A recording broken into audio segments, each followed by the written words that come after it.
Okay. We, on behalf of GJPC, welcome all the panelists and the members who have enrolled to take the benefit of this webinar, which is related to the inverted duty scenario, what the industry is facing because of the higher rate of taxation on the inputs and the input services, what the industry is paying. I have to introduce Mr. Nishan Shah, who is partner of ELP and having expertise in excise, customs, service tax and GST related matters, and has been associated with ELP and has been connected with the council on various matters related to the GST and other related duty structures. Also, our regional head, Ms. Shilpa Seth, is also there. And we would like to now commence this webinar by basically, before we start with, to all the members, we would like to inform that there has been a decision of the Gujarat High Court relating to refund of ITC pertaining to input services in view of the inverted duty scenario, which happened in the case of a footwear company.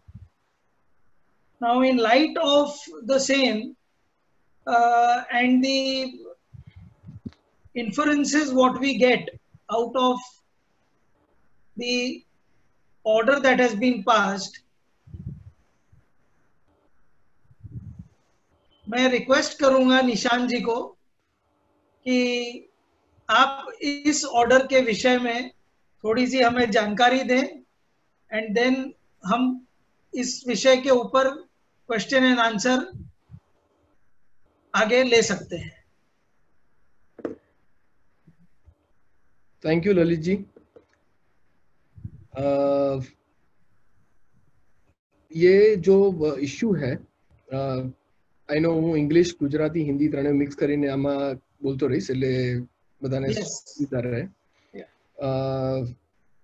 સો આપણી industry already એક issue સાથે face કરી રહી છે જ્યાં આપણા diamonds 0.25% પર છે, પર આપણી ડિફરન્ટ ઇનપુટ સર્વિસીસ છે, ઇનપુટ્સ અને ઇનપુટ સર્વિસીસ છે તે એનાથી હાયર રેટ પર છે અને તેના કારણે ઇનપુટ ક્રેડિટ અક્યુમ્યુલેટ થઈ રહ્યું છે.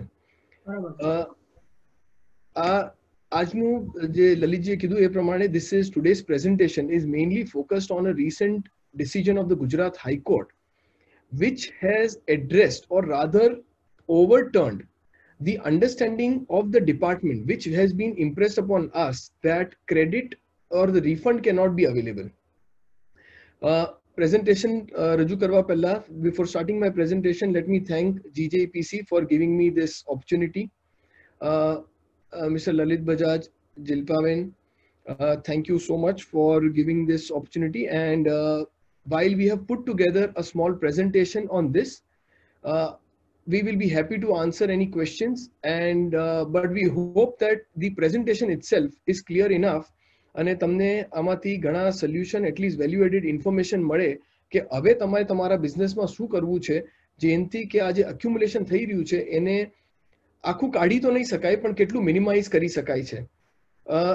આ ઇશ્યુ ડિસ્કસ કરવાનો મહત્વ એ પણ છે કે આ ડિસિઝનમાં એકદમ ફૂલ પ્રૂફ નથી, એમાં થોડા કન્સર્ન્સ છે અને એ કન્સર્નના કારણે it is very likely that government એટલે ટેક્સ ડિપાર્ટમેન્ટ આ ડિસિઝનની સામે સુપ્રીમ કોર્ટમાં ફાઇલ કરશે, અપીલ ફાઇલ કરશે અને અપીલ ફાઇલ કર્યા પછી જો અગર રિફંડ ઇશ્યુ તો રિફંડ ઇશ્યુ થવાના ચાન્સીસ ઓછા થઈ જશે. તો એ દરમિયાનમાં અગર આપણે રિફંડ એપ્લિકેશન કરવાની હોય તો કઈ રીતે કરવી જોઈએ, શું કરવું જોઈએ એ ધ્યાન રાખીને એ આપણે મેઇન વિષય ડિસ્કસ કરવાનો છે. પણ એ વિષય પર હું આવું એની પહેલા I just want to touch upon a few other things which we need to keep in mind so that we understand this decision. આ decision આપણે સારી રીતે સમજી શકશું અને આ decisionનો appropriate ફાયદો ઉઠાવી શકશું. So આપણે આ decision સમજવા માટે it is important for us to first understand that what is the issue that we are facing. Why is that issue arising in the language of GST? અને આ decision આપણને કઈ રીતે મદદ કરવાનું છે. તો let's first understand the philosophy of GST. આમાં આપણે ઘણી વખત પહેલા પણ કર્યું છે, મેં પોતે પ્રેઝન્ટેશન કર્યા છે ઇન્ડસ્ટ્રી માટે જીએસટી સમજાવવા માટે, અને મેં પોતે પ્રેઝન્ટેશન કર્યા છે આ ઇશ્યુને પણ એડ્રેસ કરવા માટે. પણ એક વખત આપણે એક જ સ્લાઇડમાં જરા પાછું રિફ્રેશ કરી લઈએ તાકે આપણને બહુ ઇફેક્ટિવલી ખબર પડે કે આનું શું પર્સપેક્ટિવ છે આ જજમેન્ટનું. So GST primarily is applicable on all forms of supply. આપણને એ તો ખબર જ છે કે જીએસટી સપ્લાયના ટ્રાન્ઝેક્શન પર લાગે છે, અને સપ્લાય એટલે તમે ડાયમંડ્સ ખરીદો એક સપ્લાય છે, એટલે તમને ક્રેડિટ મળે છે. તમે ડાયમંડ્સ વેચો એ પણ સપ્લાય છે. તમે ડાયમંડ જોબ વર્ક પર આપો, જે જોબ વર્કની સર્વિસીસ મળે છે એ પણ સપ્લાય છે. જે તમે ડાયમંડ્સ ગ્રેડિંગ માટે આપો છો, ગ્રેડિંગ સર્વિસીસ મળે છે, that is also supply of grading services to you. So GST is primarily applicable on all forms of supply of goods and services, or both. It could be a mixture also of goods and services. However, when you send the diamonds on sale or approval, it is not a supply, because there is no consideration for sending on sale or approval. Sale or approval માં જ્યારે આપણે આપણા કસ્ટમરને મોકલ્યું અને customer એને conclude કરે કે યસ મારે આટલા ડાયમંડ્સ આમાંથી રાખવા છે, is when the supply takes place. Second important aspect is that GST is applicable in case of every transaction, but in case of B2B transaction, business to business transaction માં it is only a pass through. એ ખાલી pass through છે, એનો burden નથી આવતું. અને pass through શેના માટે છે? એના પાસ થ્રુ એના માટે છે કે જે ખરીદે છે એના ઉપર જે પણ જીએસટી લાગ્યું છે તેને એમને ક્રેડિટ મળી જાય છે, અને જે જીએસટી પે કરે છે એના પર એ યુટિલાઇઝ કરી કાઢે છે. ટિપિકલી અન્ડરસ્ટેન્ડિંગ એમ છે કે તમે જીએસટી ખરીદી પર લગાવો અને સેલ્સ પર પાછું લગાવો તો તમારે જે પ્રોફિટ નફો લો છો એનું એડિશનલ જીએસટી લાગવું જોઈએ, અને એ જ ગવર્મેન્ટની ઇન્કમ થાય છે, એ તમે કેશમાં પે કરશો. પણ એનો મતલબ મારે શું કહેવા માંગુ છે કે જીએસટી કદી પણ બિઝનેસીસ માટે બર્ડન નહીં થવું જોઈએ. પણ આપણા સિનેરિયોમાં ઊંધું થઈ રહ્યું છે, આપણા માટે એકચ્યુઅલી બર્ડન થઈ રહ્યું છે. અને બર્ડન શેના કારણે થઈ રહ્યું છે? કારણ કે મેં લાસ્ટ બેનરમાં નીચે લાલમાં આપ્યું છે, ઇન્ડિયામાં જે જીએસટી લગાવ્યું છે એમાં અલગ અલગ રેટ એપ્લિકેબલ છે. તો કારણ કે અલગ અલગ રેટ છે, આ સિચ્યુએશન ઘણી બીજા દેશોમાં નથી આવતું. આ સિચ્યુએશન કારણ કે બીજા દેશોમાં એક જ રેટ એ લોકોએ આપ્યો છે બધી જ વસ્તુ પર, યા તો 7% હોય યા તો 12% હોય, પણ જે પણ 1% છે એ બધી જ વસ્તુ પર સેમ પર્સન્ટ છે. એટલે તમે જે ઇનપુટ લેશો એના પર પણ એ જીએસટી લાગશે, અને જે આઉટપુટ કરશો એના પર પણ એ જીએસટી લાગશે. અને અથવા તો કોઈ વસ્તુ પર જીએસટી જ નહીં લગાવે, એટલે પછી ઇશ્યુ જ નથી એક્યુમ્યુલેશનનો, કારણ કે તમને ક્રેડિટ જ નથી મળવાનું. તો ઘણી કન્ટ્રીઝમાં એવું છે કે જ્યાં લોકોએ 7% કે 12% રાખ્યા છે પણ એકદમ પ્રેશિયસ વસ્તુ પર જીએસટી જ નથી લગાડ્યું, તો એ પણ થઈ શકે. આપણા એમાં કારણ કે બધું જીએસટી નેટમાં લાવવું હતું એટલે એ લોકોએ હરેક વસ્તુ પર જીએસટી લગાડ્યું છે, અને જીએસટીમાં અલગ અલગ રેટ છે. એના કારણે આપણે એક્યુમ્યુલેશન થઈ રહ્યું છે, કારણ કે જે આપણે ઇનપુટ્સ લઈ રહ્યા છે કે ઇનપુટ સર્વિસીસ લઈ રહ્યા છે એના પર જીએસટીનો રેટ હાયર છે, પણ જે આપણે ડાયમંડ્સ ફાઇનલી કટ પોલિશ કરીને કે અસોર્ટમેન્ટ કરીને વેચી રહ્યા છે એના પર રેટ બહુ ઓછો છે, ખાલી 5% છે.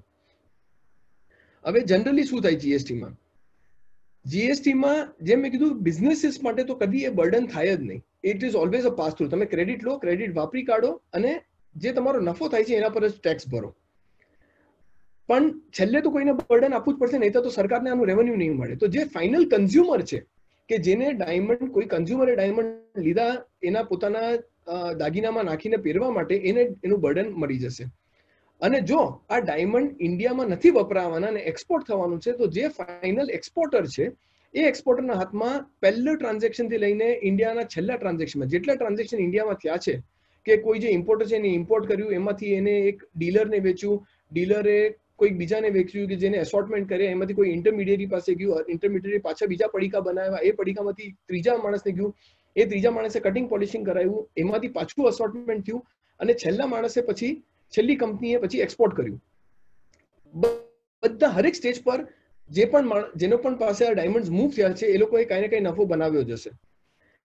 છેલ્લે જ્યારે એક્સપોર્ટ થયા તો આ બધું જીએસટી છે એ છેલ્લા ડાયમંડના એના પર એક્યુમ્યુલેટ થઈ ગયું છે, કારણ કે એનો વેલ્યુ સૌથી હાઈએસ્ટ છે. એક્સપોર્ટર છે એને જે જીએસટી લાગ્યું છે તે જીએસટી નું પૂરું રિફંડ મળી જાય છે, because he is doing an export. હવે એ દરમિયાનમાં જે એક્સપોર્ટર છે એને ડાયમંડનું છોડીને બીજું જેટલું પણ જીએસટી લાગેલું છે કે એને બેન્કિંગ ચાર્જીસ છે કે એના ગ્રેડિંગ ચાર્જીસ છે જેના પર 18% છે એનું પણ રિફંડ મળી જાય છે. પણ જો આ ગ્રેડિંગ કે બેન્કિંગ ચાર્જીસ કે એક્સેટ્રા વચ્ચેના કોઈ લોકોએ બેર કર્યું છે તો એને રિફંડ નથી મળતું કારણ કે ડોમેસ્ટિક સપ્લાય કરી રહ્યા છે. So the point I am trying to drive home is two things. Ultimate burden falls on the consumer. એવું નથી કે સરકાર છેલ્લે અલ્ટિમેટ બર્ડન લે છે, નહીં તો સરકારને ઇન્કમ જ નહીં થાય. એક્સપોર્ટના કેસમાં આખું રિફંડ મળી જાય છે, પણ એ રિફંડ ખાલી એક્સપોર્ટરનું જેટલું ક્રેડિટ છે એનું જ રિફંડ મળે છે, બાકી બધાનું રિફંડ નથી મળતું. એના કારણે આપણે અક્યુમ્યુલેશન ફેસ કરી રહ્યા છે. આજે રિફંડ લેવા માટે પણ એક સ્પેસિફિક રિફંડ મિકેનિઝમ આપેલી છે, કારણ કે જીએસટી લોમાં એ લોકોએ ક્લિયરલી પ્રિસ્ક્રાઇબ કરેલું છે કે બે વસ્તુ માટે રિફંડ મળશે. એક જે એક્સપોર્ટ કરે છે એને એક્સપોર્ટનું રિફંડ મળશે, અને બીજું જે ઇન્વર્ટેડ ડ્યુટી સ્ટ્રક્ચરમાં છે એને ઇન્વર્ટેડ ડ્યુટી સ્ટ્રક્ચરનું રિફંડ મળશે.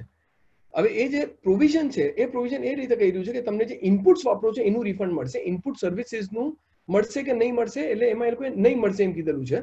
અને આ જે ડિસિઝન છે that decision has come about to say કે જે રૂલ છે which says કે તમને સર્વિસનું નહીં મળે એને રિવર્સ કર્યું છે. હવે આપણે સમજશું, પણ એની પહેલા એક વાત સમજી લઈએ કે આપણી ઇન્ડસ્ટ્રીમાં જે ડાયમંડ ઇન્ડસ્ટ્રીમાં આ એક્યુમ્યુલેશન કઈ રીતે થઈ રહ્યું છે એનું એક વાત સમજી લઈએ. So GST on diamonds was reduced from 25th of January 2018 from 3% to 0.25%. આપણે જીજેપીસી રિપ્રેઝન્ટેશન કરેલું, આપણી ઇન્ડસ્ટ્રી રિપ્રેઝન્ટેશન કરેલું એ કહેવા માટે, કારણ કે ડાયમંડમાં જો 3% રાખો તો ડાયમંડ એક્સપોર્ટ થાય એની પહેલા વિધિન ઇન્ડિયા પણ ઘણા બધા ટ્રાન્ઝેક્શન થાય છે સેમ ડાયમંડના.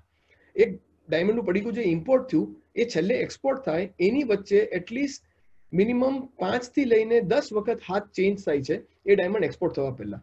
હવે આજે લોકલ સપ્લાઈઝ થયા એમાં જો તમે 3% લાગુ કરતા રહો, ભલે એ બર્ડન નથી, પણ at least for the time Bing કે જે ડાયમંડ ઇન્ડિયામાં છે એનું ટેક્સ બર્ડન તો આવી જ રહ્યું છે, એટલે તમારું કેશ બ્લોક થઈ રહ્યું છે. કેશ બ્લોક થઈ રહ્યું છે તો એ બેનિફિટ નથી, અને આપણે એના પર ઇન્ટરેસ્ટ કોસ્ટ બેર કરી રહ્યા છે. અને જ્યારે ઇન્ડિયા ટોટલ ડાયમંડમાંથી જેટલા ડાયમંડ ઇમ્પોર્ટ થાય છે એમાંથી 93% એક્સપોર્ટ કરી કાઢે છે, તો ઇટ મેક્સ નો સેન્સ કે આપણે 3% એમાં એક્યુમ્યુલેશન કરતા રહીએ. એટલે રિપ્રેઝન્ટેશન કરવામાં આવેલું ને આને પાટકો બનાવવામાં આવેલું કે આ તો બધું એક્સપોર્ટ જ થઈ રહ્યું છે, તમે છેલ્લે તો મને રિફંડ જ આપવાના છો, અને જો રિફંડ જ આપવાના હોય તો whole purpose of GST only is કે તમારે અકાઉન્ટ રાખવો છે, બાકી એના પર ટેક્સ નથી કમાવું, કારણ કે આમે રિફંડ પર ટેક્સ કમાતું ના હોય સરકાર. તો એટલે આપણે એને પાટકો કરી દીધેલો. એ કર્યા પછી આખું એક્યુમ્યુલેશનનું ઇશ્યુ ચાલુ થઈ ગયો, કારણ કે આપણે આઉટપુટ ખાલી 5% પર હતું, પણ આપણું જ્યારે એ વખતે જોબ વર્ક હતું 5% પર અને બાકી બધી સર્વિસીસ 18% પર. એટલે આપણે રિપ્રેઝન્ટ કર્યું કે ડાયમંડ ટ્રેડરને સૌથી વધારે કે ડાયમંડ ડીલરના સૌથી મોટો કોસ્ટ ઇનપુટ સર્વિસીસનો હોય છે જોબ વર્કનો. તો how do we reduce the job work charges, and therefore the job work charges we represented, and the government was happy to listen to our representation, and they brought down the rate of GST on job work only for gems and jewelry industry from 5% to 1.5%. Having done so, ઘણું એક્યુમ્યુલેશનની આપણી જે speed of accumulation હતી એ ઓછી થઈ ગઈ. દર મહિને જે એક્યુમ્યુલેશન થતું હતું એ ઘણું ઓછું થઈ ગયું, પણ એમાં એમે જે બીજી સર્વિસીસ હતી એ હજુ નોર્મલ રેટ પર જ રાખી છે, જેમ કે certification service, banking commission etcetera, એ બધું હજુ 18% પર, કે તમે લીગલ સર્વિસ લેતા હો, ઓડિટિંગ સર્વિસ લેતા હો, એ બધું 18% પર છે. અને while those services consume a very small quantum of the total expense, આખા ખર્ચાનો એ ભાગ બહુ ઓછો છે, પણ એના પર 18% હોવાના કારણે એનું એક્યુમ્યુલેશન થઈને આપણે એક્યુમ્યુલેશન ઓફ ક્રેડિટ થવાનું ચાલુ થયું. હજુ પણ એક્યુમ્યુલેશન થઈ રહ્યું છે જોબ વર્કના ચાર્જીસ ઓછા કર્યા પછી પણ. This led to accumulation of ITC mainly on account of domestic clearances. Like I said કે હું અગર એક્સપોર્ટર છું અને એક્સપોર્ટર અગર આ બધા ખર્ચા કરે છે કે ગ્રેડિંગ સર્ટિફિકેશન ચાર્જીસ છે, બેંક કમિશન છે, પ્રોફેશનલ છે, એ બધા મારા જે એક્સપોર્ટના ડાયમંડ છે એના કારણે જ હું ખર્ચા કરી શકું. અને જ્યારે હું એ ડાયમંડ એક્સપોર્ટ કરું તો મને ખાલી જે ઇનપુટ ડાયમંડ છે એનું જ જીએસટી નહીં, પણ આ જે બેંક ચાર્જીસ છે એક્સેટ્રા એ બધાનું પણ રિફંડ મળી જાય છે. એટલે in the hands of the exporter typically there is a very low chance of any accumulation because he gets a refund of the entire GST on account of his exports. However, one very important point, the manner in which this industry is structured, આપણા imports સુરતમાં થતા હોય છે કે મુંબઈમાં થઈને પછી goods Surat મોકલાવાતો હોય છે, જોબ વર્ક ને બધું સુરતમાં થતું હોય છે, એ પાછા મુંબઈ આવે છે અને મુંબઈથી પછી એક્સપોર્ટ થતા હોય છે. એના કારણે શું થાય છે કે એક્યુમ્યુલેશન સુરતમાં થાય છે અને મને રિફંડ મુંબઈમાં એટલું જ મળે છે કે જે મેં મુંબઈથી ખર્ચા કર્યા છે. પણ મેજર ખર્ચા જેમ કે સર્ટિફિકેશન છે, સર્ટિફિકેશન ઘણી વખત મુંબઈમાં હોય છે, પણ જોબ વર્ક તો ટોપિકલી જોબ વર્ક, અસોર્ટમેન્ટ એક્સેટ્રા તો બધું સુરતમાં થતું હોય છે. એ બધું એક્યુમ્યુલેટ થતું હતું, જ્યારે કે બે અલગ રજિસ્ટ્રેશન હતા. અને એટલે there was a need to structure આપણું આખું ટ્રાન્ઝેક્શન પેટર્ન એવી રીતે સ્ટ્રક્ચર કરવાની જરૂરત હતી કે આ જે બધા ખર્ચા થાય છે એનું આપણને રિફંડ મળી જાય on undertaking the export. So that is in case of exporters કે જે એક્સપોર્ટ કરે છે. પણ આપણા ઘણા બધા ડાયમંડ ડીલર્સ એવા છે કે જે એકચ્યુઅલી એક્સપોર્ટ નથી કરતા, એ ખાલી ખરીદીને બીજા ડાયમંડ ટ્રેડર્સને આપે છે કે હુ ફર્ધર એક્સપોર્ટ્સ ઇટ. એ લોકોના હાથમાં it is actually becoming accumulation in their hands. There is no neutralization in case of the accumulation for domestic trading, કારણ કે આ એક સ્પેસિફિક પ્રોવિઝન છે, that provision does not allow, અને therefore there is a total burden of accumulation on this account, and it includes accumulation on account of various services including even your transportation services કે માલકા Amit or Brinks Aria, whatever they are charging, એના પર પણ 18% લાગી રહ્યું છે. Next slide. So now, in relation to this, it is not that the industry has not voiced the concern to the government or to the authorities. આપણે ગવર્મેન્ટને already આને બારામાં વાત કરેલી છે અને એટલે જ આપણે જોયું છે કે 5% 1.5% આમાં કરવામાં આવેલું. However, that is only a partial measure. એનાથી આપણું પૂરું accumulation બંધ નથી થયું. In fact, accumulation તો ચાલુ જ છે, ખાલી જે સ્પીડ ઓફ accumulation હતી કે મારે દર મહિને આટલા અમાઉન્ટ થતા હતા, કદાચ એના કરતા એનું અડધો ભાગ થવા લાગ્યો કે 35% 40% થવા લાગ્યા. પણ ડાયમંડ ઇન્ડસ્ટ્રીમાં 40% પણ accumulation થાય, it is quite significant because the margins in the diamonds is very low and it affects our total overall operation. So considering this, GJPCA, once they agreed, the government agreed to bring it down from 5% to 1.5, we have still continued, GJPCA has still continued to make representation to the government to say that this is not a final solution. We are still facing burdens and we have actually offered different options. And what are the options? The options we have given is one, that okay, alternatively you give me refund. ચલો તમે આ તો ઓછું કર્યું, 5% થી 2% કર્યો, તો મારું going forward accumulation ઓછું થઈ ગયું છે, પણ જે પાસ્ટનું પડ્યું છે એનું શું? અને એ પણ ઘણા લાર્જ ક્વોન્ટમમાં છે, તો એટલીસ્ટ એનું મને એક વન ટાઈમ રિફંડ આપી દો, એટલે પાસ્ટનું બધું accumulation નીકળી જાય અને આગળનું પછી આમે accumulation થોડું સ્લો થઈ ગયું છે કે એટલું accumulation નથી થતું, I will take care of that. Or second alternative આપણે કીધેલું, એન્ડ ઇનફેક્ટ આપણે બંને કીધેલું કે બીજું એ પણ કરો કે જે મારા બીજું second major service is grading services. જો ગ્રેડિંગ સર્વિસીસને યા તો તમે એનો રેટ ઓછો કરી દો કે diamond grading services only 1.5%, then again accumulation will come down, or call grading services also to be a job work service, in which case also the accumulation will be low. Government has heard us, government has not taken any decision on that, and we are awaiting the same, that hopefully they will take, but as of now they have not. And with every passing day of government not taking any action, આપણું accumulation વધતું જ જાય છે. અને એટલે હવે એવું situation આવ્યું છે કે આપણે ઓલ્ટરનેટિવલી કંઈક તો આઈડેન્ટિફાઈ કરવું પડશે જેનાથી આપણે accumulation યા તો ઘટાડી શકાય, or if possible આખું રોકી જ શકાય, પણ જો પૂરેપૂરું રોકાતું ના હોય તો એટલીસ્ટ ઘટાડી શકાય. This decision is one of the alternatives of identifying how we can get refund of the accumulation. But in the interim, till this refund came, we as ELP have also worked with a lot of diamond companies, and we are aware that most of the diamond companies have tried to restructure their transaction. એ લોકોનો જે internal transaction structure છે એને એ રીતે એ લોકોએ modify કર્યું છે કે at least accumulation નું pace, the pace of accumulation, જે speed થી accumulation થતું હતું એ ઘણું ઓછું થઈ ગયું છે. આ સ્લાઇડ પર મેં 3-4 એવી સિચ્યુએશન ડિસ્કસ કરી છે કે જે રિસ્ટ્રક્ચરિંગ ઓપ્શન છે. હું એમ નથી કહી રહ્યો કે આ બધાને જ આવી રીતે લાગુ થશે, પણ એટલે 3-4 અલગ અલગ છે depending on the nature of business that you are in. તમે કઈ રીતનું બિઝનેસ કરી રહ્યા છો એના પર આ ડિપેન્ડ થશે કે તમને કયું ઓપ્શન સૌથી વધારે ઇફેક્ટિવ લાગશે. સો જો પહેલા વાળું છે એમાં એ સિચ્યુએશન છે કે જ્યાં તમારા બે લોકેશન છે, એક મુંબઈમાં છે, એક સુરતમાં છે, કે one is exporting location, other is the other job work ને એ બધું એક્ટિવિટી કરતું હોય, you structure your input services કે તમારે ગ્રેડિંગમાંથી મોકલવાનું છે કે અથવા તમારે બેંક ચાર્જીસના આપવાના છે, એ તમે એ લોકેશન પર બધા ખર્ચા કરો કે જ્યાંથી તમારું ફાઇનલ એક્સપોર્ટ થવાનું છે. અને મતલબ એ રજિસ્ટ્રેશનમાં એ બધા ખર્ચા કરો કે જ્યાંથી તમારું ફાઇનલ એક્સપોર્ટ થવાનું છે, તાકે તમને એ બધું રિફંડ મળી જાય એનું.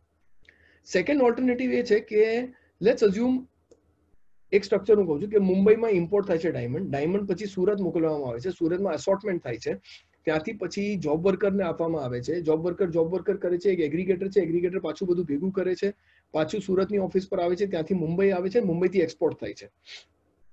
સુરતમાં પણ રજીસ્ટ્રેશન છે, મુંબઈમાં પણ રજીસ્ટ્રેશન છે. સુરતમાં જે પણ ખર્ચા થયા ત્યાંના અક્યુમ્યુલેશન થઈ ગયું છે, એનું મને રિફંડ નથી મળતું. જ્યારે હું મુંબઈ મોકલું તો ખાલી મુંબઈનું જેટલું ચાર્જ આઉટ છે એટલું જ ક્રેડિટ હું મુંબઈ ટ્રાન્સફર કરી શકું છું. મેં ખર્ચા કર્યા છે જોબ વર્ક પર 2% પર, અસોર્ટમેન્ટ એક્સેટ્રા બધું કર્યું છે, એમાં 12 થી 18 ની વચ્ચે કોઈ પણ પર્સન્ટેજ પર મેં ખર્ચા કર્યા છે.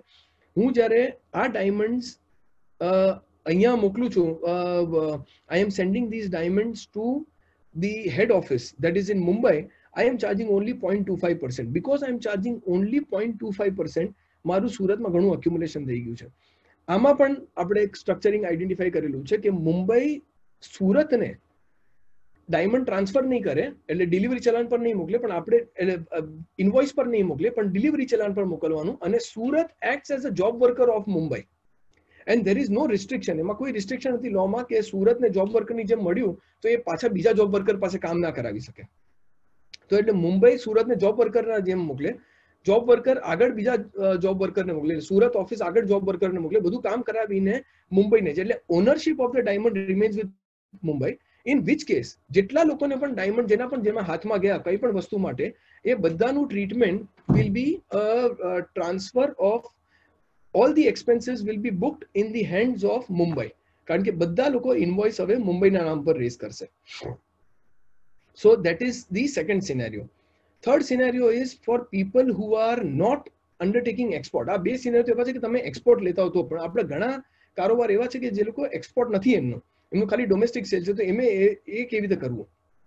એમાં પણ સિચ્યુએશન છે કે તમારું જે ઇન્વોઇસિંગ તમે તમારા પરચેઝરને કરો, એમાં if there is a possibility you split the diamonds. આજે પણ જ્યારે સાઇટ હોલ્ડર્સ છે જે સાઇટ કરે છે ડાયમંડની, ડીટીસીની et cetera, DTC is not only charging charges for diamond, they are also charging value added services. VAS કરીને કે for advertisement આ તે ઘણી વસ્તુમાં. If you can identify, then split your total consideration. એટલે જે તમને પેમેન્ટ મળવાનું છે ખરીદાર પાસથી, એને તમે સ્પ્લિટ કરી દો ડાયમંડના વેલ્યુ પર, અને થોડી ઘણી બીજી કઈ સર્વિસ, શું સર્વિસ બતાવી શકો તો કઈ અસોર્ટમેન્ટની છે સેપરેટ સર્વિસ બતાવી દો. એ બધી સર્વિસીસ પર 18% લાગી શકે એમ છે. તો એ સ્પ્લિટ કરી કાઢ્યું તો તમારું જે ક્રેડિટ યુટિલાઇઝેશન છે એ ખાલી 5% નહીં થાય, પણ થોડું ઘણું 18% પર થશે, બાકીનું 5% પર થશે. હું એમ નથી કહેતો કે ડાયમંડની વેલ્યુ 0 કરી દો, કે ડાયમંડની બહુ ઓછી કરી દો. ડાયમંડની નોર્મલ વેલ્યુ રાખવી પડશે, પણ તમારો જે નફો થાય છે એ નફો એના કારણે તમે પણ બધી વેલ્યુ એડેડ સર્વિસ કરેલી છે, એમાંથી જે સર્વિસ આવેલી છે એનું આઈડેન્ટિફાઈ કરો. You may need to identify what is the nature of services that you can bifurcate into. અને એકચ્યુઅલી તમે તમારા બધા ઓપરેશનમાં જોશો તો there will be separate services which you can identify. સમજો તમે કોઈના માટે ડાયમંડ તમારા પાસે થોડા દિવસ રાખ્યા છે, તો can you charge it as security service. કે તમે કોઈના માટે અરેન્જ કરી આપો છો, તો can you say that you have arrange for logistic services.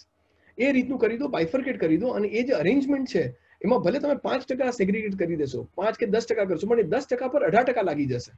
તો તમારું એટલું ક્રેડિટ યુટિલાઇઝેશન વધી જશે. એટલે 10% પર 18% પણ લાગે તો 1.8% ક્રેડિટ થશે, જ્યારે કે નોર્મલ તમે ખાલી 0.25% ક્રેડિટ યુટિલાઇઝ કરો છો. થર્ડ સિચ્યુએશન એવી રીતે છે કે જ્યારે તમે ડાયમંડ જોબ વર્કરને આપો છો, જોબ વર્કરને અને વેરિયસ એક્સપેન્સીસ પણ ઇન્કર થાય છે, there is a possibility કે તમે job worker will only incur all of those expenses, and depending on, કારણ કે આપણને ખબર છે કે જોબ વર્કરના પણ હાથમાં તો હવે ખાલી 2% છે, એટલે જો જોબ વર્કર પણ ઇનપુટ્સ બધું લે તો એની પાસે ઘણું ક્રેડિટ વધી જશે. But so long as the job worker is only availing different inputs, તો એનું જો અગર ઇન્વર્ટેડ ડ્યુટી સ્ટ્રક્ચર પણ થાય તો ક્રેડિટ રિફંડ મળી જ શકશે very clearly under the current provision also. But otherwise if the job worker is availing other credits, then job worker will charge 1.5%, અને બધું આ પ્રોક્યોરમેન્ટ જોબ વર્કરના હાથમાં કરાવી દો. એનાથી તમારું યુટિલાઇઝેશન કે તમારું જે એક્યુમ્યુલેશન છે એ એટલું ઘટી જશે, અને યુટિલાઇઝેશન એટલું ફાસ્ટર થઈ જશે. So these are few structures which may be implemented. I am not saying that these structures can be implemented for everyone in all situation. Depending on case to case and depending on the nature of your business, you will need to determine, you need to identify. તમારે સમજવું પડશે કે તમને કયું structure સૌથી વધારે effective છે. હું એમ પણ નથી કહી રહ્યો કે આ એક સ્ટ્રક્ચર તમને લાગશે. It could be a mixture of 2 or 3 of these different ideas that I have given. And again, let me tell you, these are not the only 4 ideas, but these are 4 prominent ideas that people are implemented. There are a lot of other ideas also which can be implemented to reduce the accumulation. And implementation of any of these ideas, again, let me tell you, is not an answer to accumulation. Accumulation બંધ નથી થઈ જવાનું, એ હજુ ચાલુ રહેવાનું છે, કારણ કે રેટનું ડિફરન્શિયલ તો છે જ, પણ ઘટાડો આવી જશે એ accumulationમાં. Next slide. Now, Having understood this, let us now go into કે આ ડિસિઝન એ શું કીધું છે અને આ ડિસિઝન આવા પહેલા સિચ્યુએશન શું હતી, આપણું એક્યુમ્યુલેશન શેના કારણે થઈ રહ્યું છે. So let us touch upon that and then I will touch upon what does the decision say. So GST law માં એક પ્રોવિઝન છે સેક્શન 54 સબસેક્શન 3, જે પ્રોવિઝન રિફંડના બારામાં વાત કરે છે કે તમને રિફંડ કઈ કઈ સિનેરિયોમાં મળી શકે. આ ઉપર આપણા સ્લાઇડમાં સૌથી પહેલું એ સેક્શન કાઢ્યું છે. What does the section say? It says, subject to the provisions of subsection 10, a registered person can claim refund of any unutilized input tax credit. અગર તમે ખાલી આટલે સુધી વાંચો તો એમ લાગે કે ભાઈ મારા પાસે જેટલું પણ અનયુટિલાઇઝ ક્રેડિટ છે એ બધું જ મને રિફંડ મળી જવું જોઈએ. પણ એના પછી એ લોકોએ થોડું રિસ્ટ્રિક્શન મૂક્યું છે. Credit at the end of any tax period, એટલે કોઈ પણ ટેક્સ પીરિયડમાં મારું કંઈ પણ અનયુટિલાઇઝ ટેક્સ ક્રેડિટ હોય તો એ બધું મને રિફંડ મળી જવું જોઈએ. જીએસટી આવ્યા પહેલા જે વેટનું લેજિસ્લેશન હતું એમાં મોસ્ટ ઓફ ધ સ્ટેટ્સમાં એવી રીતે જ હતું. મહારાષ્ટ્રમાં તો એ જ હતું કે તમારે કાંઈ પણ અક્યુમ્યુલેટેડ અનયુટિલાઇઝ ક્રેડિટ હોય તો તમને એનું રિફંડ મળી જશે. But then thereafter they have put the proviso. Proviso શું છે? પહેલી સ્લાઇડમાં સેકન્ડ લાઇનમાં છે, provided that no refund of unutilized input tax credit shall be allowed in cases other than. ખાલી નીચેના જે કેસીસ છે એમાં જ તમને રિફંડ મળશે, એ સિવાય બીજા કશામાં રિફંડ નહીં મળે. અને શેમાં રિફંડ મળશે? તો zero rated supply. Zero rated supply એટલે તમે એક્સપોર્ટ કરો છો કે SEZ ને આપો છો તો તમને ઝીરો રેટેડ સપ્લાય કહેવાય ને, એનું રિફંડ મળી જશે.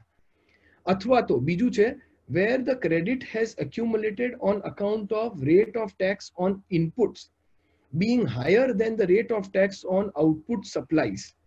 એટલે where the credit has accumulated, accumulation એના કારણે થયું છે on account of rate of tax on inputs. Rate of tax, inputs per rate of tax is higher than the rate of tax on outward supply. Output supplies છે, output inputs નથી.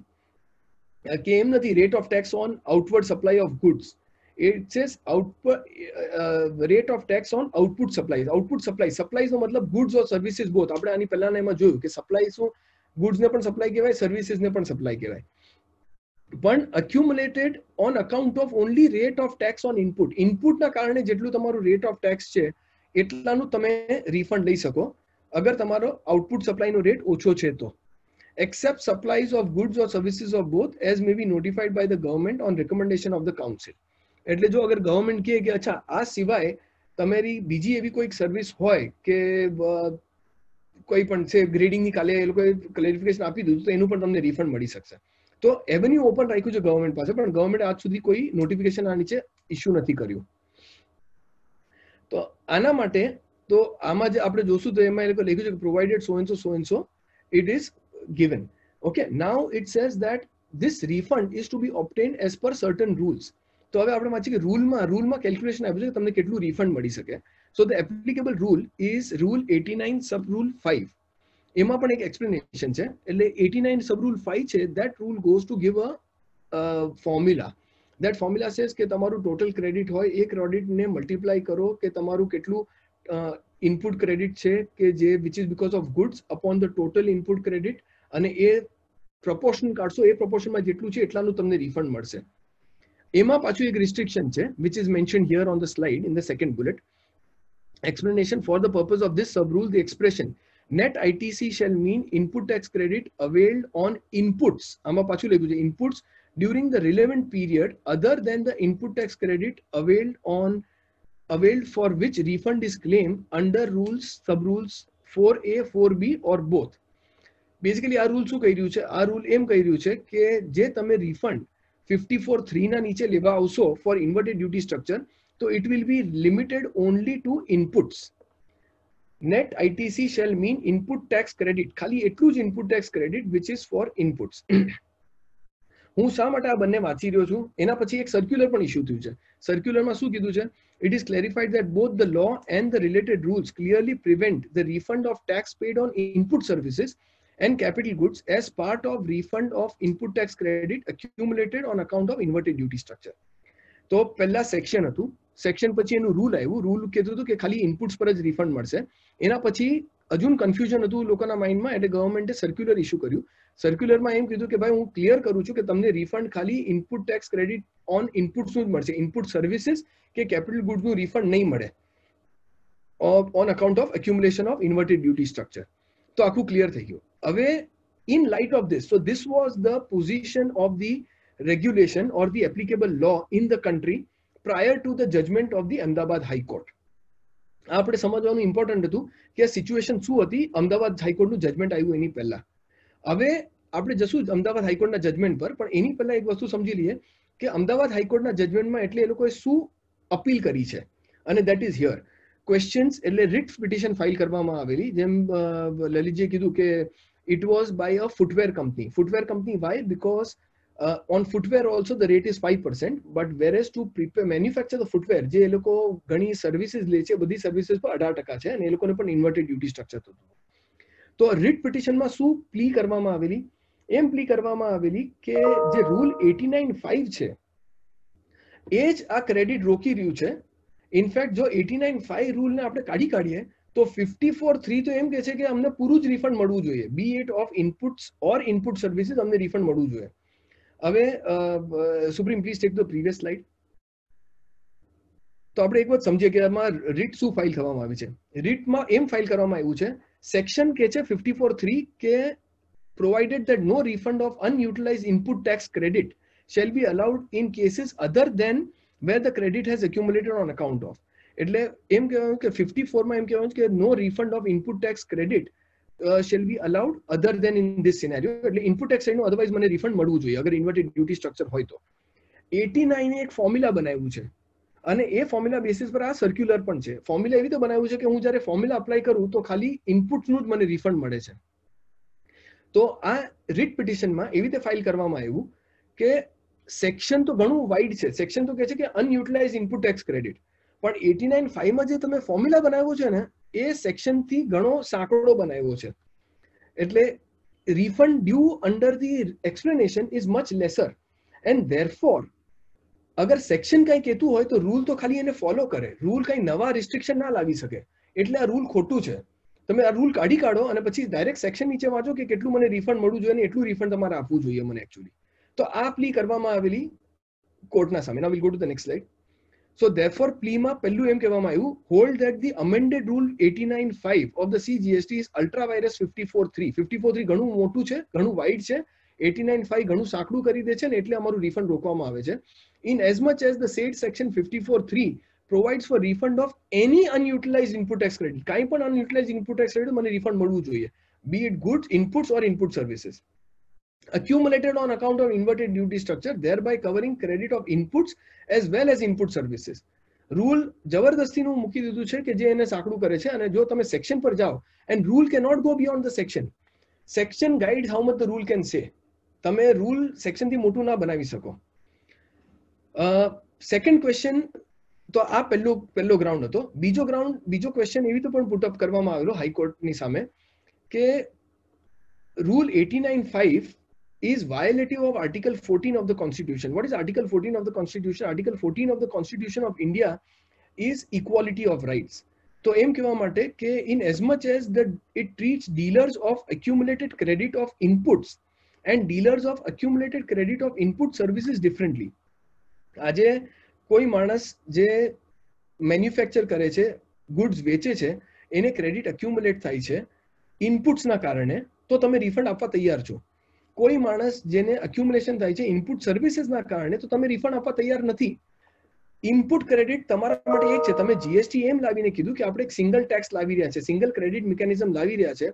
તો હવે within that લો તમે આવી રીતે bifurcation કઈ રીતે કરી શકો, તમે આ ડિસ્ક્રિમિનેશન કઈ રીતે કરી શકો, અને તમે આ ડિસ્ક્રિમિનેશન કરવાની વસ્તુ ખોટી છે, એના કારણે આ સેક્શન ખોટો છે. ઇટ ઇઝ વાયોલેટિવ ઓફ આર્ટિકલ 14 કારણ કે ઇનઇક્વાલિટી જનરેટ કરી રહ્યું છે, and therefore this section should not be permitted and it should be eliminated. So this was, in fact, I believe કે in the judgment આ જે બી વાળો ક્વેશ્ચન છે, it is a more stronger question than question A. પણ unfortunately કારણ કે હાઈકોર્ટે question A પર ડિસિઝન લઈ લીધું તો ક્વેશ્ચન B પર ગયા જ નહીં એ લોકો. નહીં તો ક્વેશ્ચન B પર કર્યું તો it had become a more stronger case. ત્રીજું છે, hold that section 164(3) is unconstitutional in as much as it suffers from the vice of excessive delegation. 164(3) થી જે રિફંડ આપવાનું છે એનું પ્રોસિજર આપ્યું છે, તો that is called delegated legislation કે જે સેક્શન આવે છે એમાંથી પછી આવે છે ને એના કારણે આ કહેવામાં આવે છે. પણ જો પહેલા 54(3) માં જ ગ્રાઉન્ડ્સ નથી તો તમે આગળ વધી એનાથી ઓછું ના કરી શકો. તો that is also unconstitutional. હવે જજમેન્ટ શું આપવામાં આવ્યું છે જજમેન્ટ એમ આપવામાં આવ્યું છે કે from the co-joint reading of the provisions of the act and the rules, it appears that by prescribing the formula in sub-rule 5 of Rule 89 of the CGST Rules 2017 to exclude refund of tax on input service, એટલે કે ખાલી input goods પર જ inputs પર જ refund આપવાના કારણે as part of the refund of unutilized input tax credit is contrary to the provisions of subsection 3 of section 54 of the CGST Act, which provides for claim of refund of unutilized input tax credit. The word input tax credit is defined in section 263, means the credit of input tax. હવે હું પહેલા આટલું સમજાવી દઉં, પછી આપણે આગળનું પણ વાંચી લઈએ. આ પેરા સૌથી ઇમ્પોર્ટન્ટ પેરા છે. એમાં એમ કીધું છે કે તમારે 54(3) માં એમ કહેવામાં આવ્યું છે કે you will give credit of unutilized input tax credit. અને 89 ના કારણે ઇનપુટ સર્વિસીસનું ક્રેડિટ ડિનાય કરવામાં આવ્યું છે. તે બરોબર નથી, એ ખોટું છે. શેના કારણે? કારણ કે અનયુટિલાઇઝ ઇનપુટ ટેક્સ ક્રેડિટ જુઓ તો ઇનપુટ ટેક્સ ક્રેડિટનું ડેફિનેશન શું છે? ઇનપુટ ટેક્સ ક્રેડિટનું ડેફિનેશન છે credit of input tax. Okay, input tax ક્રેડિટનું ડેફિનેશન સેક્શન 263 માં છે credit of input tax. Therefore we need to understand what is the meaning of input tax. Sorry, the meaning of input tax is, તો પછી એમાં એવું કહ્યું છે the word input tax is defined in section 262, whereas the word input is defined to mean goods other than capital goods, and input service is defined to mean under 260 to mean service used or intended to be used by a supplier. પણ આપણે જે જોઈ રહ્યા હતા that is input tax. એના પછીના લાઈનમાં છે whereas input tax as defined in 262 means the tax charged on any supply of goods or services or both made to any registered person. એટલે હું એક વાર ફરીથી આને રીઇટરેટ કરું. શું કહેવા માંગે છે? The word input tax credit is defined in 263 to mean credit of input tax. Okay, input tax પછી હવે આપણે નીચે આવી જઈએ એક લાઈન છોડીને. Whereas input tax is defined to mean the tax charged on any supply of goods or services or both made to any registered person. That means input tax credit means tax charged on credit of tax charged on goods or services or both made to any registered person. કારણ કે input tax credit નો મતલબ છે credit of input tax નો મતલબ છે tax on goods or services or both. તો input tax credit નો મતલબ આ બંનેનું સાથે વાંચીએ તો એમ થઈ ગયું કે credit of tax on goods or services or both. એનો મતલબ કે ઇનપુટ ટેક્સના એમાં સર્વિસનું ક્રેડિટ પણ ગણાવવું જોઈએ. Thus, input and input services are both part of the input tax and input tax credit. Therefore, as per provisions of subsection 3 of section 54 of the CGST Act, the legislature has provided that registered person may claim refund of unutilized input tax credit.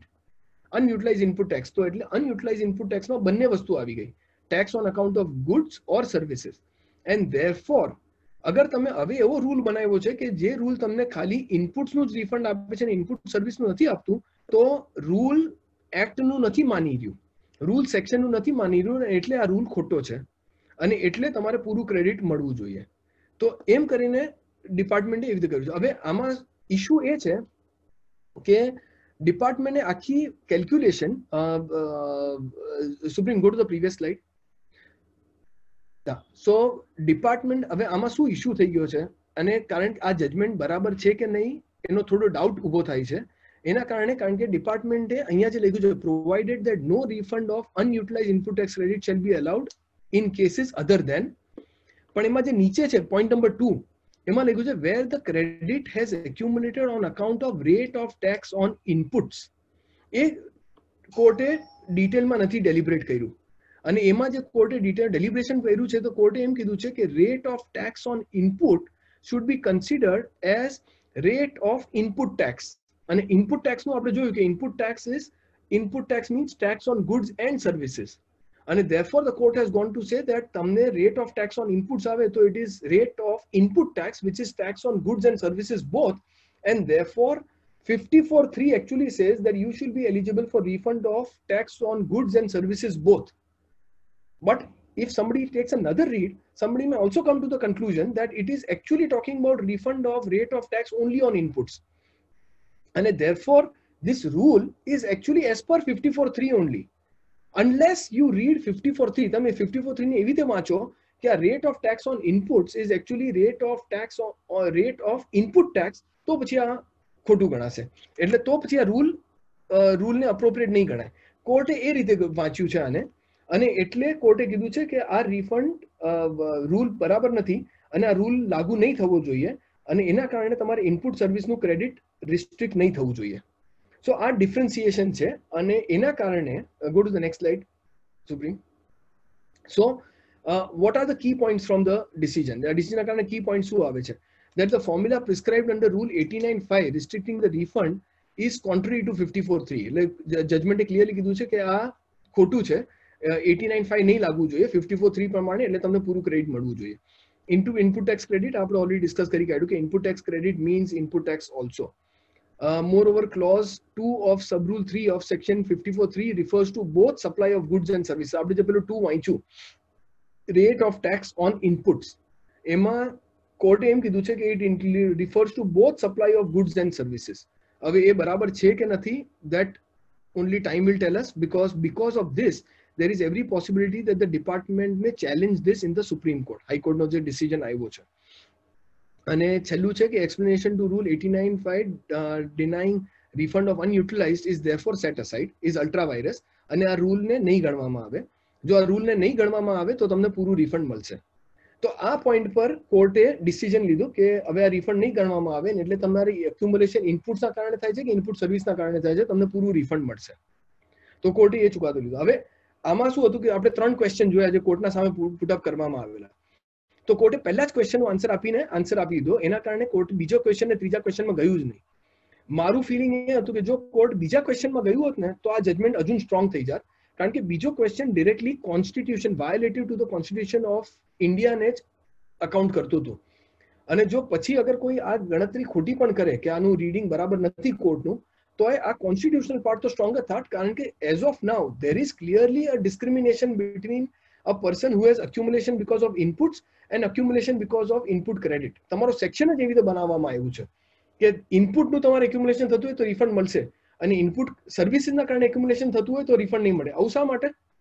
આમાં બધાને બિઝનેસમાં છે ને, input services વાળા પણ બિઝનેસમાં છે જેને જીએસટી લાગુ થાય છે, એ પણ જીએસટી ડીલર છે, અને જેની ઇનપુટ્સના કારણે થાય છે એ પણ બિઝનેસમાં છે જેને જીએસટી લાગુ થાય છે. તો તમારે ડિફરન્સિએશન શા માટે કરવું જોઈએ? એનીવેઝ, કોર્ટ આમાં ગયું નથી, અને therefore this question never got answered, and therefore based on which the judgment got answered, there is a possibility that the department may file to the Supreme Court. In the meantime, however, considering the fact that this judgment is currently existing and has been passed and has not been challenged, atyare challenge nathi thyu, so this judgment will be considered to be the appropriate judgment in the applicable in the country.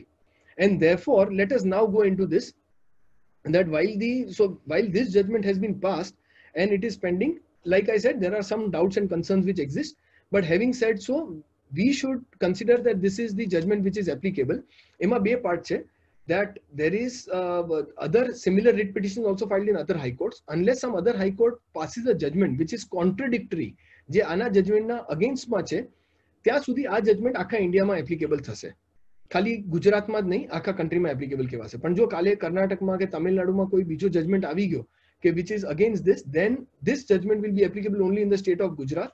Other states will be having their own judgments which will become applicable. In view of the concerns of the said judgment, it is likely that the department will file an appeal. અને department appeal file કરશે તો જો આના નીચે જે refund આપણને આવવાનું હશે એ રિફંડ અટકાઈ જશે. એટલે જો અપીલ ફાઇલ કરવાનો હોય ડિપાર્ટમેન્ટ, તો એ અપીલ ફાઇલ કરે એની પહેલા આપણે રિફંડ એપ્લિકેશન કરવું જોઈએ. Nonetheless, the given scenario, considering the available avenue seeking refund, આપણે આ જોતા at least members એ તો અત્યારે refund application file કરી દેવું જોઈએ on the accumulated credits that they are sitting on. Since a significant chunk of the current accumulation, આપણું major business diamond નું જે accumulation થઈ રહ્યું છે, કારણ કે job work જે કરી રહ્યા છે એ લોકોના હાથમાં વધારે accumulation થઈ રહ્યું છે, is based in Gujarat, in Surat, and this judgment is of the Gujarat High Court. It is very effective at least for those members, and they should plan to file their refund application. So while the aforesaid judgment has opened the gateway for seeking the refund, the same has to be resorted to post exhausting the other alternate structures. શું કહેવા માંગી રહ્યા છે અમે કે આ જજમેન્ટે તમારે refund application માટે એવેન્યુ ઓપન કર્યું છે, પણ મેં પહેલાની એક સ્લાઇડમાં કીધું કે તમારા બીજા પણ થોડા એવેન્યુ છે. મારું સજેશન રહેશે, મારી એડવાઇસ રહેશે કે પહેલા એ બધા તમે સજેશન આઈડેન્ટિફાય કરી લો, એને ઇમ્પ્લિમેન્ટ કરી લો, કારણ કે એના જે આઉટકમ છે they are permanent outcomes and a permanent solution. એના પછી જે તમારું અક્યુમ્યુલેશન બચી ગયું એ હવે આ જજમેન્ટના બેસિસ લઈ અને રિફંડ અપ્લાય કરો. એ પણ રિફંડ તમે કઈ રીતે અપ્લાય કરશો, પહેલા તમે આઈડેન્ટિફાય કરી લો તમારું કેટલું ક્રેડિટ છે, એ ક્રેડિટમાંથી કેટલું યુટિલાઇઝ કરવું છે, કેટલાનું રિફંડ લેવું છે, એ બધું કેલ્ક્યુલેશન કરીને પછી અપ્લાય કરો. હવે એ રિફંડ કઈ રીતે કેલ્ક્યુલેશન કરવું અને કઈ રીતે અપ્લાય કરવું, I will just request my colleague supreme to take us through those slides. He will take us through કે રિફંડનું કઈ રીતે તમારે ગણતરી કરવી, એનાલિસિસ શું કરવું ને રિફંડ અપ્લાય કેવી રીતે કરવું. યા supreme. Thanks, Nishant, and thanks DJPC for this opportunity. So I'll try to speak in English as well as in Hindi. I don't know Gujarati, so sorry for that. So basically अभी क्या है कि हमें थोड़े practical aspects देखने पड़ेंगे कि while we have gone into the legal aspects, practically हमें क्या-क्या aspect consider करने पड़ेंगे. Firstly, हर एक entity का जो ITC का position है currently वो हमें evaluate करना पड़ेगा, and जो करंट अक्यूमुलेशन है उसके अराउंड क्या स्ट्रक्चरिंग ऑप्शंस हम इंप्लीमेंट कर सकते हैं, that should be our first recourse as Nishant has mentioned. तो उसके बाद अगर हमारे पास अक्यूमुलेशन रहता है या हम कोई स्ट्रक्चरिंग अपॉर्चुनिटी अडॉप्ट नहीं कर पाते हैं, then this decision becomes an avenue for us to file a refund claim. तो उस स्टेज पे हमें अपने पीरियड वाइज, क्योंकि हमारा ये पीरियड स्टार्ट हो रहा है जनवरी 18 से, तो जनवरी 18 से अभी तक हमारा पीरियड वाइज क्या अक्यूमुलेशन है, क्या स्ट्रक्चर है हमारा आईटीसी का, वो हमें देखना पड़ेगा फॉर ईच रजिस्ट्रेशन, बिकॉज हमारे कुछ रजिस्ट्रेशन शायद महाराष्ट्र में होंगे, कुछ गुजरात में होंगे. उसके बाद अभी अगर हमें ये रिफंड क्लेम फाइल करना है परसुएंट टू दिस डिसीजन, तो as per law there is a time bar. ये refund claim should be filed within 2 years from the period for which this claim is being filed. तो मान लीजिए अगर मैं जुलाई का क्लेम फाइल कर रहा हूँ, तो जुलाई का जो जीएसटीआर 3B का ड्यू डेट है उसके 2 साल के अंदर मुझे ये फाइल करना है. तो अगर जुलाई 2018 है तो मेरा ये claim I can file till 20th August 2020. इसका मतलब ये हुआ कि जनवरी 18 से जून 18 तक का जो क्लेम है वो एज सच टाइम बार हो चुका है. लेकिन उसके बावजूद उस पीरियड का भी हम कंसिडर कर सकते हैं, क्योंकि सुप्रीम कोर्ट के कुछ डिसीजंस है जो ये बोलते हैं कि अगर कोई प्रोविजन हाई कोर्ट या कोई और कोर्ट उसको अनकॉन्स्टिट्यूशनल करार देती है, उसके परसेंट अगर कोई रिफंड अराइज होता है तो उसके लिए टाइम लिमिट अप्लाई नहीं होना चाहिए. क्योंकि मुझे कैसे पता चलेगा कि ये प्रोविजन अनकॉन्स्टिट्यूशनल है, जब हाईकोर्ट डिसाइड करेगी उसके बाद ही मैं ये डिसीजन ले पाऊंगा. तो उसके लिए अगर हम जनवरी से लेके जून 18 तक का फाइल करते हैं क्लेम, तो हो सकता है कि डिपार्टमेंट उसको इनिशियली रिजेक्ट करे, बट आगे जाके हम उसको रिट कोर्ट में ले जा सकते हैं, हाई कोर्ट में, ये बोल के कि इसके ऊपर लिमिटेशन अप्लाई नहीं होना चाहिए. उसके बाद जो एक और चीज इंपॉर्टेंट है वो ये है कि हम ऑलरेडी एक्सपोर्ट के क्लेम फाइल करते आ रहे हैं. तो क्या इन्वर्टेड ड्यूटी का हमें अलग से क्लेम फाइल करना है? Answer is yes. Inverted duty का क्लेम अलग से होगा और ये 2 फेजेस में होगा. एक जो हमारे पास पीरियड के रिफंड क्लेम्स है, तो मान लीजिए कि जनवरी 18 से लेके अराउंड जून और जुलाई 2020 तक के रिफंड हमने ऑलरेडी एक्सपोर्ट के फाइल कर दिए हैं, इन्वर्टेड ड्यूटी के अलग से हमें करने पड़ेंगे. और एक्सपोर्ट के और इन्वर्टेड ड्यूटी के गोइंग फॉरवर्ड पोस्ट अगस्त 2018 हमें साइमल्टेनियसली अलग अलग एप्लीकेशंस फाइल करनी पड़ेगी. अभी सिचुएशन ये है कि ये हाईकोर्ट का डिसीजन गुजरात हाईकोर्ट का है और हमारा एक्यूमुलेशन हो सकता है अलग अलग स्टेट्स में हो, और उसके परसेंट हम अगर रिफंड एप्लीकेशन फाइल करें भी तो डिपार्टमेंट उसको एक्सेप्ट करेगा या नहीं, वो एक क्वेश्चन मार्क है. Department can reject the claim on the basis कि हम तो सुप्रीम कोर्ट में जा रहे हैं, या अगर गुजरात के अलावा कोई और जुरिस्डिक्शन है डिपार्टमेंट में से कि इस जुरिस्डिक्शन में एक और रिट फाइल की हुई है जिसका निर्णय अभी तक आया नहीं है, तो उसके लिए हमारा क्लेम रिजेक्ट हो सकता है. तो उसके बाद हमें अपील्स फाइल करनी पड़ेगी. तो ये सब चीजें मैंने ब्रॉडली बताई है, बट हम डिटेल में उसके ऊपर जाएंगे. सो अभी डिटेल में जाने के पहले एक बार रिफंड के जो कुछ बेसिक एस्पेक्ट्स है उसको समझ लेते हैं. फर्स्टली, अभी जो हमारा रिफंड क्लेम फाइल होता है, अगर एक्सपोर्ट का हो या इन्वर्टेड ड्यूटी का हो, दोनों इलेक्ट्रॉनिकली होता है. सारे डॉक्यूमेंट्स हमें इलेक्ट्रॉनिकली ही फाइल करने हैं. तो इस लॉकडाउन सिनेरियो में ये एक बेनिफिट है हमारे लिए. दूसरा, रिफंड हम या तो एक टैक्स पीरियड का फाइल कर सकते हैं या सारे टैक्स पीरियड जो एक फाइनेंशियल ईयर के अंदर है उसका एक साथ फाइल कर सकते हैं. तो मान लीजिए अगर हम 18-19 की बात करें, क्योंकि अभी मैं 18-19 का भी क्लेम फाइल करूंगा for inverted duty in case I fall in that scenario, तो मैं अप्रैल 18 से लेके मार्च 19 का एक क्लेम फाइल कर सकता हूँ, which is also providing me some convenience. तीसरी बात जो मैं ऑलरेडी बता चुका हूँ कि एक्सपोर्ट और इन्वर्टेड का अलग अलग क्लेम फाइल होगा. और एक और इम्पॉर्टेंट चीज है कि क्लेम क्रोनोलॉजिकली फाइल होंगे, तो ऐसा नहीं कि जून 18 का मैंने पहले फाइल कर दिया और उसके बाद मैं अप्रैल 18 का करूंगा। मुझे नेसेसरीली अप्रैल का पहले करना पड़ेगा, उसके बाद ही मैं जून का कर पाऊंगा। और एक और इम्पॉर्टेंट चीज ये है कि जैसे ही मैं रिफंड क्लेम, और ये आप सबको पता भी होगा, so whenever I file a refund claim and it is in a way submitted, thereafter जो भी रिफंड अमाउंट का एंटाइटलमेंट आता है वो अमाउंट मेरे इलेक्ट्रॉनिक क्रेडिट लेजर से डिडक्ट हो जाता है। तो एक ये एस्पेक्ट भी है। उसमें एक और क्वेश्चन ये आता है कि अगर आज आप सबको पता होगा कि रूल 36(4) जो है उसमें एक अमेंडमेंट आया था कि अगर आपका GSTR 2A जिसमें कि आपने आपके वेंडर ने सप्लाईज को रिपोर्ट किया है मैच नहीं हो रहा है आपकी प्रोक्योरमेंट से, तो उस सिचुएशन में आपका रिफंड और आपका क्रेडिट दोनों जो है वो उतने अमाउंट तक रेस्ट्रिक्ट होगा जो मैच हुआ है, प्लस 10% ऑफ मैच क्रेडिट आपको मिलेगा in relation to unmatched transactions. तो ये जो अमेंडमेंट आया था ये आया था अक्टूबर 2019 में। तो इसी के साथ हमारा जो क्लेम का अमाउंट आफ्टर अक्टूबर 2019 में इसी के अनुसार डिटरमिन होता है। लेकिन अभी अगर हम इन्वर्टेड ड्यूटी का क्लेम फाइल करेंगे फ्रॉम जनवरी 18 टू सितंबर 19, तो उसके ऊपर क्या ये रूल अप्लाई होगा? हमारा जो लीगल एनालिसिस है उसके हिसाब से रूल अप्लाई नहीं होना चाहिए। तो 2A के बियॉन्ड भी अगर हमने कुछ प्रोक्योरमेंट किए हैं उस पीरियड में उसका भी हमें रिफंड मिलना चाहिए। अब एक इम्पॉर्टेंट एस्पेक्ट ये भी है कि क्वांटम ऑफ रिफंड कितना होगा। So generally there is a formula, the formula is separate for export refund as well as for inverted duty structure का refund.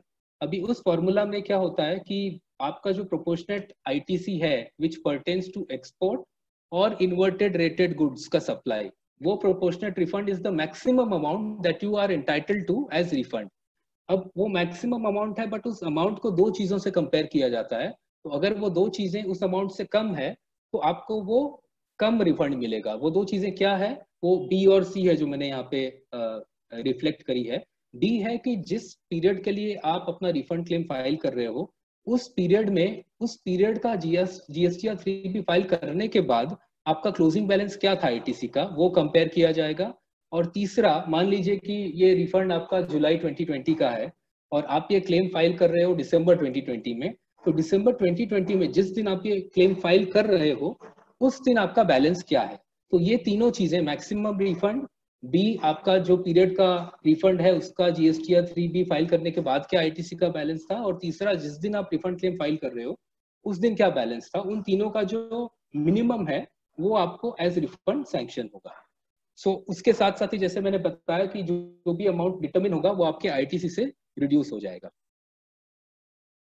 So quickly we will come to some simulations. So अभी ऐसा situation है कि suppose सितंबर 18 का मैंने already जब exports किए थे तो उसका एक रिफंड क्लेम फाइल कर दिया था। ये एक सिमुलेशन हम देख लेते हैं कि किस तरह से मुझे रिफंड मिला होगा। मान लीजिए कि 7,000 का मैंने डायमंड खरीदा था, रफ डायमंड, उसके ऊपर GST मैंने 18 रुपए भरा, जॉब वर्क चार्जेस 1500 थे, उस पर 22 GST था, और अदर सर्विसेज 500 के थे, उस पर GST 90 रुपए था एट द रेट ऑफ 18%। तो मेरा टोटल इनवर्ट सप्लाई 9,000 का था, उसके ऊपर 130 का GST था। मान लीजिए कि मैंने उसमें से 10,000 का एक्सपोर्ट किया, 1,000 मेरा मार्जिन है, उसमें से 10,000 का सप्लाई किया, उसमें से एक्सपोर्ट 7,500 है और डोमेस्टिक सेल 2,500 है। उस हिसाब से मेरा जो 75% एक्सपोर्ट था उसका मैंने एक रिफंड क्लेम फाइल किया था। फॉर्मूला अगर लगाया जाए तो फॉर्मूला है कि मेरा turnover of zero rated supply plus turnover of zero rated supply of services, जो कि मेरे केस में नहीं है, into net ICC divided by my total turnover. तो बेसिकली 130 रुपए का 75% 98 रुपीज रिफंड मुझे मिल गया। इस सिचुएशन में वो जो तीनों एस्पेक्ट्स है A B C, हम ये अज्यूम कर रहे हैं कि हमारा जो बैलेंस रहा होगा वो 98 के ऊपर रहा होगा, 124 रुपए, क्योंकि ये इस सिचुएशन में 130 का क्रेडिट इसी मंथ में मुझे मिला है और 130 रुपए में से 6 रुपए मैंने यूज किए हैं।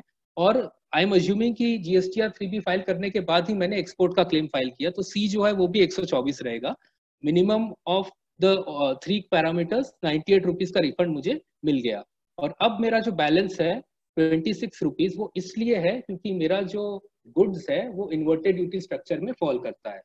अभी तक मैं ये रिफंड 26 रुपीज का क्लेम नहीं कर पाता था क्योंकि as per the provision and as per the circular I was not entitled to claim input tax credit का refund in relation to input services. Now अभी गुजरात हाईकोर्ट का जजमेंट आने के बाद मैं अगर ये क्लेम फाइल करता हूँ तो क्या सिचुएशन होगा इसी पीरियड के लिए। तो अब इसी पीरियड के लिए अगर मैं अभी इन 26 रुपए के लिए रिफंड क्लेम फाइल करूं तो सारे वैल्यूज वैसे ही रहेंगे। उसके अंदर जो फॉर्मूला है that basically is turnover of inverted rated supply of goods और सर्विसेज, जो कि मेरा 2500 रुपए है, इनटू नेट आईटीसी जो मेरा 130 रुपए है, माइनस जो मेरा 2500 रुपए पे टैक्स जो मैंने ऑलरेडी भरा है उतना तो मेरा क्रेडिट यूज हुआ ही है, तो उसके ऊपर गवर्नमेंट रिफंड नहीं देगा। तो माइनस जो inverted duty rated invertedly rated goods है उसका जो जीएसटी मैंने आउटपुट पे भरा है वो लेस करने के बाद अराउंड 26 रुपए का रिफंड मेरा मैक्सिमम बनता है। अभी हमने देखा कि प्रीवियस स्लाइड में मेरा जो क्लोजिंग बैलेंस था वो 26 रुपए हो गया था। तो अभी आज के दिन अगर मैं रिफंड क्लेम फाइल करता हूं तो मेरा मैक्सिमम रिफंड 26 है। बी जो अमाउंट है, मान लीजिए कि मैंने अगस्त 2018 से लेके अभी तक मेरा आईटीसी एक्यूमुलेशन बढ़ा ही है, तो मेरा बैलेंस सपोज और ज्यादा होगा, तो 124 रुपए बैलेंस है मेरा end of the tax period का। और जब मैं रिफंड क्लेम फाइल कर रहा था सी, जो कि मेरा आज का बैलेंस होगा, वो मान लीजिए 500 रुपए है। तो around all these 3 items 26 is the minimum amount, so I will get full neutralisation. So in short मेरा जितना भी, अगर ये रिफंड क्लेम मुझे अलाउ होता है तो मेरा जितना भी आउटस्टैंडिंग आईटीसी था उस पीरियड का वो पूरा मेरा न्यूट्रलाइज हो जाएगा। So that is the first thing. Second situation is कि अब गोइंग फॉरवर्ड मान लीजिए अगस्त 2020 का मैं दोनों क्लेम फाइल कर सकता हूँ। तो जैसे कि मैंने बताया कि ये दोनों क्लेम अलग अलग फाइल होंगे, तो उस सिचुएशन में भी based on this simulation, numbers मैंने सारे वही लिए हैं, तो उस सिचुएशन में भी मेरा जो एक्सपोर्ट का रिफंड है वो इफेक्टिवली 98 रुपीज का मुझे पूरा मिल जाएगा। 26 रुपए मेरा आउटस्टैंडिंग बचेगा आईटीसी का बैलेंस, उसको अगर मैं वापस इन्वर्टेड ड्यूटी का क्लेम फाइल करूं तो वही फॉर्मूला लगेगा, 26 रुपए मेरा मैक्सिमम रिफंड आएगा। बैलेंस मेरा जो इलेक्ट्रॉनिक क्रेडिट लेजर में अगर मैं मानूं कि 26 ही है जो मेरा सी आइटम है, तो उसके हिसाब से भी मेरा जो मिनिमम बैलेंस है वो मुझे पूरा रिफंड हो जाएगा। सो इन शॉर्ट अगर ये हाईकोर्ट का जजमेंट इंप्लीमेंट होता है तो इफेक्टिवली मेरा जो सारा इशू है न्यूट्रलाइजेशन का वो पूरा खत्म हो जाएगा, एक्यूमुलेशन का जो इशू है, बिकॉज जो भी मेरा आईटीसी बचता है that is mathematically directly attributable to my inverted duty situation. लेकिन इसमें अगली स्लाइड में हम एक और चीज देखेंगे जो एक इम्पॉर्टेंट फाइनल एस्पेक्ट है। सो मान लीजिए कि मैंने कुछ स्ट्रक्चरिंग अपॉर्चुनिटी भी इम्प्लीमेंट करी है, जिसके वजह से कि मेरा जो क्लोजिंग बैलेंस है आईटीसी का वो थोड़ा कम हो गया कि मैंने वो स्ट्रक्चर के थ्रू उसको ऑफलोड कर दिया है। उस सिचुएशन में मान लीजिए मैंने पहले इन्वर्टेड ड्यूटी स्ट्रक्चर का रिफंड फाइल कर दिया, तो ऐसा होगा कि मुझे 26 रुपए का रिफंड जो है, सो इस सिचुएशन में जो सी अमाउंट है, सी कॉलम के अगेंस्ट, सी रो के अगेंस्ट जो अमाउंट है वो 100 रुपए है, क्योंकि मैंने ऑलरेडी स्ट्रक्चरिंग के थ्रू वो थोड़ा क्रेडिट यूज कर लिया है। अभी मेरा सेम फॉर्मूला लगेगा फॉर इन्वर्टेड ड्यूटी, 26 रुपए मुझे रिफंड मिल जाएगा, और वो जो 26 रुपए मुझे रिफंड सैंक्शन होगा वो इफेक्टिवली मेरा आईटीसी बैलेंस से रिड्यूस हो जाएगा। तो after filing inverted duty structure का claim my ITC balance will go down to 74। Now after this I am going to file my claim for export. तो अब एक्सपोर्ट का while maximum amount as per the formula that we have considered in our example is 98, but क्योंकि मेरा ITC का balance कम हो चुका है, 74 हो चुका है, तो मुझे जो रिफंड मिलेगा वो खाली 74 रुपए का मिलेगा एक्सपोर्ट के लिए। अब यहाँ पे समझने की बात ये है कि एक्सपोर्ट का रिफंड तो मेरा बराबर मिल ही रहा है मुझे, तो इसीलिए अगर मैं पहले इन्वर्टेड ड्यूटी का क्लेम फाइल करता हूँ और मेरा सिचुएशन अराउंड दिस ट्रांजैक्शन है, तो मेरा एक्सपोर्ट का रिफंड कर्टेल हो रहा है। तो इसीलिए हमें हमेशा as a thumb rule export का रिफंड पहले फाइल करना है और उसके बाद इन्वर्टेड ड्यूटी का करना है, क्योंकि इन्वर्टेड ड्यूटी का क्लेम तो शायद रिजेक्ट हो जाएगा, उसके अगेंस्ट अपील फाइल करना पड़ेगा, बट एक्सपोर्ट का तो मुझे सीधा सीधा कैश बेनिफिट मिल रहा है। तो ये एक इंपॉर्टेंट एस्पेक्ट है। सो इसके अलावा अगर हम रिफंड क्लेम फाइल करते हैं तो उसके अकॉर्डिंग क्या क्या सिचुएशंस इमर्ज हो सकती है वो देखना जरूरी है। सो मान लीजिए मैंने रिफंड एप्लीकेशन फाइल किया फॉर इन्वर्टेड ड्यूटी स्ट्रक्चर, एक तो हो सकता है कि मेरा रिफंड सैंक्शन हो गया, मान लीजिए मैंने गुजरात में फाइल किया, गुजरात में हाई कोर्ट का डिसीजन है, ऑफिसर ने इसको अलाउ कर दिया, बट आगे जाके 6 महीने बाद 8 महीने बाद डिपार्टमेंट ने हाईकोर्ट की ऑर्डर के अगेंस्ट सुप्रीम कोर्ट में अपील फाइल कर दी, उनको स्टे मिल गया, तो department will come back to recover this amount from me. तो अगर उस स्टेज पे वो लोग वो अमाउंट रिकवर करते हैं तो मुझे वो अमाउंट इंटरेस्ट के साथ भरना पड़ेगा और वो इंटरेस्ट का रेट होगा 18%। ऐसा भी हो सकता है कि department rather than going to supreme court कानून में ही जो 54(3) की हम बात कर रहे हैं उसमें ऐसा अमेंडमेंट ला दे जिससे वो क्लियर हो जाए कि इनपुट सर्विस का रिफंड मिलेगा ही नहीं और वो अमेंडमेंट रेट्रोस्पेक्टिव हो जाए। तो उस सिचुएशन में भी they will come back and recover this amount, तो वो एक रिस्क मैं रन करूंगा। दूसरी सिचुएशन की मेरा रिफंड रिजेक्ट हो गया, उन्होंने रिजेक्ट कर दिया ऑन द बेसिस की सपोज वो सुप्रीम कोर्ट में गए हैं या फिर उस ज्यूरिसडिक्शन, ये गुजरात ज्यूरिसडिक्शन नहीं है, तो उस सिचुएशन में मैं अपील फाइल कर सकता हूँ। बहुत सारी अपीलेट रेमेडीज है, पहले फर्स्ट अपीलेट अथॉरिटी है, फिर ट्राइब्यूनल है जो कि अभी तक कंस्टिट्यूट नहीं हुआ है, आगे जाके हाई कोर्ट और सुप्रीम कोर्ट में भी हम अपील फाइल कर सकते हैं। नाउ अगर ऐसा सिचुएशन आता है जब मेरा रिफंड रिजेक्ट हुआ और मैं अपील फाइल कर रहा हूँ, तो वो जो आईटीसी है, जनरली रिफंड रिजेक्ट हो जाए अगर मैं ऑर्डर एक्सेप्ट कर लूँ उसके बाद, तो वो आईटीसी रिक्रेडिट हो जाता है। बट अगर मैं अपील में जाता हूँ तो वो आईटीसी जो मेरे आईटीसी पूल से रिड्यूस हुआ है वो रिक्रेडिट नहीं होगा। तो अगर मेरा रिफंड रिजेक्ट हो रहा है तो उस टाइम पे भी मुझे कॉल लेना है कि तब तक अगर मैंने कोई स्ट्रक्चरिंग अपॉर्चुनिटी आइडेंटिफाई कर ली है जिससे उस आईटीसी का कोई ऑल्टरनेट यूज मुझे मिल रहा है तो शायद मैं अपील फाइल ना करूं। लेकिन अगर वो अमाउंट खाली मेरे क्रेडिट लेजर में पड़ा हुआ है तो शायद मुझे अपील फाइल करनी चाहिए और मुझे लिटिगेशन परस्यू करना चाहिए। तो ये कुछ और खास बातें हैं जो हमें ध्यान में रखनी चाहिए। और एक और बात है कि इसमें भी किसी भी स्टेज में ये जो रेमेडीज है वो स्टैट्यूटरी रेमेडीज है, जैसे कि appellate authority, high court, supreme court through the statutory remedy. But किसी भी स्टेज पे अगर ऐसा होता है कि वो स्टैट्यूटरी रेमेडी के थ्रू जो भी ऑर्डर आया है that is in violation of some principles of natural justice, या कोर्ट ने या ट्राइब्यूनल ने ऐसा रूल किया है, स्पेशली ट्राइब्यूनल ने, जो कि is contrary to the legal framework, तो किसी भी स्टेज पे मैं रिट कोर्ट में भी जा सकता हूँ through the remedy that has been conferred to me under the constitution article 226 के अंडर, और वहां पे मैं एक रिलीफ ले सकता हूँ। तो बड़ा हमारा ये सिनेरियो है। तो इफेक्टिवली हमें एज एन एंटिटी हमारे सिचुएशन को अंडरस्टैंड करना पड़ेगा, उसके बेसिस पे क्या हम स्ट्रक्चरिंग कर सकते हैं वो देखना पड़ेगा, और अगर उसके बाद भी कुछ बैलेंस बचा है तो we may evaluate the situation and we may go ahead and file a refund application under the inverted UP scenario. तो इसके बाद I would just request Nishant to make some concluding remarks in relation to what companies should do in relation to structuring refunds and what as an industry we should do and what are the takeaways in relation to this from the judgment. Nishant, over to you. Thank you so much, and very good explanation of how the refund application should be made. But I think જે સુપ્રીમે સમજાવ્યું એમાં I think important વસ્તુ એ જાણવાની છે કે આપણે refund application file કરવું તો easy છે, એને સબમિટ કરી દેવું પણ ઈઝી છે, પણ રિફંડ એપ્લિકેશન ફાઇલ કરવાથી તમારા હાથમાં રિફંડ આવી જવાનું છે એની ખાતરી કંઈ નથી. પણ રિફંડ એપ્લિકેશન ફાઇલ કરશો તો તમારે રિફંડનું જે ક્રેડિટ બેલેન્સ છે તે રિવર્સ કરવું પડશે, અને જેટલો ટાઈમ તમારું રિફંડ એપ્લિકેશન પેન્ડિંગ છે એટલા ટાઈમ સુધી તમે એ ક્રેડિટમાં વાપરી નહીં શકાય. એટલે આજે એનાલિસિસ પહેલા કરવાનું કીધું છે, that is very important before you file a refund application. So while this judgment may seem that अरे चलो હવે આપણે refund file કરી દઈએ, it is not a very simple game. You cannot straight away proceed to file the refund. You will need to do the analysis as explained by Supreme કે એક વખત એ બરાબર જોઈને એનાલાઇઝ કરી અને પછી ફાઇલ કરવું જરૂરી છે. તો એના બેસિસ પર having gone through the entire presentation and things, I think therefore let's conclude on what are some of the takeaways. I have put together basically 3 takeaways. There could be many more takeaways, and there could be takeaways individually for individual entities depending on the businesses they are into. But 3 specific ones from a company's perspective. As I had mentioned, refund is the last recourse. You please first look into your internal evaluation. There are various ways and means by which you can adopting which you will be able to reduce your accumulation. જે મેં બતાવ્યું કે તમે ખાલી job worker પણ છો અને job વર્કરની જેમ તમારી પાસે તમને ઇનફેક્ટ આ ચેટમાં પણ એક ક્વેશ્ચન આવ્યો છે કે અમે ખાલી મેન્યુફેક્ચરર છીએ પણ અમારો ઘણો ખર્ચો જાય છે કે AMC of machinery, air condition, electricity, આ તે બધું ઘણી વસ્તુ છે, એ બધાના કારણે જે બધા પર મારે 18% લાગે છે અને એ 18%નું મારે ક્રેડિટ ઘણું અક્યુમ્યુલેટ થાય છે કે જ્યારે હું જોબ વર્ક કરું તો ખાલી 1.5% લાગે છે.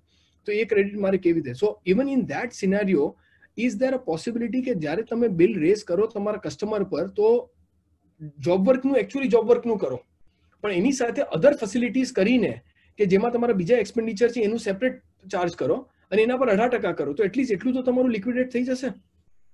કારણ કે તમે જે જોબ વર્ક કરો છો એ તો ડાયમંડ ને જે ઘંટી પર ઘસવાનું છે એ કરી રહ્યો છો, એના પર તમે કરો 2%, પણ એ કરવા માટે જે તમે ફેસિલિટી બનાવી છે અને જે ક્લિયર એન્વાયરમેન્ટમાં એ બધું કરવામાં તમે આ કરી રહ્યા છો, એનું એડિશનલ ફેસિલિટેશન તમે આપી રહ્યા છો તમારા કસ્ટમરને. એટલે can you bifurcate that? If you can bifurcate, if there is any avenue, and I am just giving this from the top of my mind, મને જેટલી અન્ડરસ્ટેન્ડિંગ છે એના પ્રમાણે હું કહી રહ્યો છું. જો હું તમારો બિઝનેસ ડિટેલમાં જાઉં તો હું તમને બીજા પણ એવેન્યુઝ કહી શકું. એ એવેન્યુ આઈડેન્ટિફાઈ કરી અને તમે તમારું કન્સિડરેશન તમારા ઇન્વોઇસ 2 માં સ્પ્લિટ કરી દો. એક જોબ વર્ક માટે એટલે 2% ચાર્જ થશે અને બાકીનું ફર્ધર ફેસિલિટેશન, અધર સર્વિસીસ, આઉટસોર્સિંગ એક્સેટ્રા કરીને કરી દો. એના પર તમારે 18% થશે. તો તમારું એટલું ક્રેડિટ વધારે વપરાઈ જશે. તમારે કસ્ટમરની ચિંતા કરવાની જરૂર નથી, કારણ કે જો કસ્ટમર એક્સપોર્ટ કરતું હશે તો એ ક્રેડિટ લઈને આગળ રિફંડ ક્લેમ કરી દેશે, અને જો કસ્ટમર એક્સપોર્ટ નહીં કરતું હોય તો એ પોતાનું કંઈક બીજું એવેન્યુ આઈડેન્ટિફાઈ કરશે. સેકન્ડ વન છે કે કંપનીઝ ટુ ફાઇલ રિફંડ. આ તો પહેલા કરી દો, એના પછી you make refund applications, and refund V already supreme took us through the whole process, has explained. At least get the refund application lodged, because once it is lodged, તમારે, if there is any potential, suppose government takes time to file, and currently in the lockdown situation, if government takes time to file an appeal against this, you may be in a position to convince your commissioner to grant the refund. At least તમારી પાસે cash તો આવી જશે વાપરવા માટે, અને જો supreme કોર્ટમાં ગયું તો it may take years together before the decision comes about. So till then you will be able to utilize the cash which has come into your hands. Lastly, from the industry's perspective, I know that GJPC is doing a phenomenal job of representing to the authorities, to the department, to up to the ministry level, to explain to them the concern which is faced. I am only suggesting that this representation now needs to get a further emphasis. કારણ કે હવે આપણે જીજેપીસી એમ પણ કહી શકશે કે ભાઈ અમે જે કહેતા હતા કે તમારે આનું રિફંડ આપવું જોઈએ, હવે તો તમને એનું લીગલ સેન્કશન પણ છે. ગુજરાત હાઈકોર્ટે એ પણ કહી દીધું છે કે રિફંડ ડ્યુ થાય છે અને આ સેક્શન જ ખોટો છે. તો અમે જે માંગી રહ્યા છે એના પર જ હવે હું લીગલ બેસિસ પણ તમને કહી રહ્યો છું કે તમે અમારી જે રિક્વેસ્ટ છે એને તમે અપ્રૂવ કરી દો. અમે જે રિલીફ માંગી રહ્યા છે એ રિલીફને અગ્રી કરી લો. સો that is what at GJPC GJI level. And with that, we conclude our presentation. We hope we've been able to bring some light on this decision of the Ahmedabad High Court, and we hope it will bring value to the listeners of this webinar. We can make it open for question answer. I'll hand over to Lalit ji once again to take us through for question and answer. Lalit ji, आप mute पे है जरा.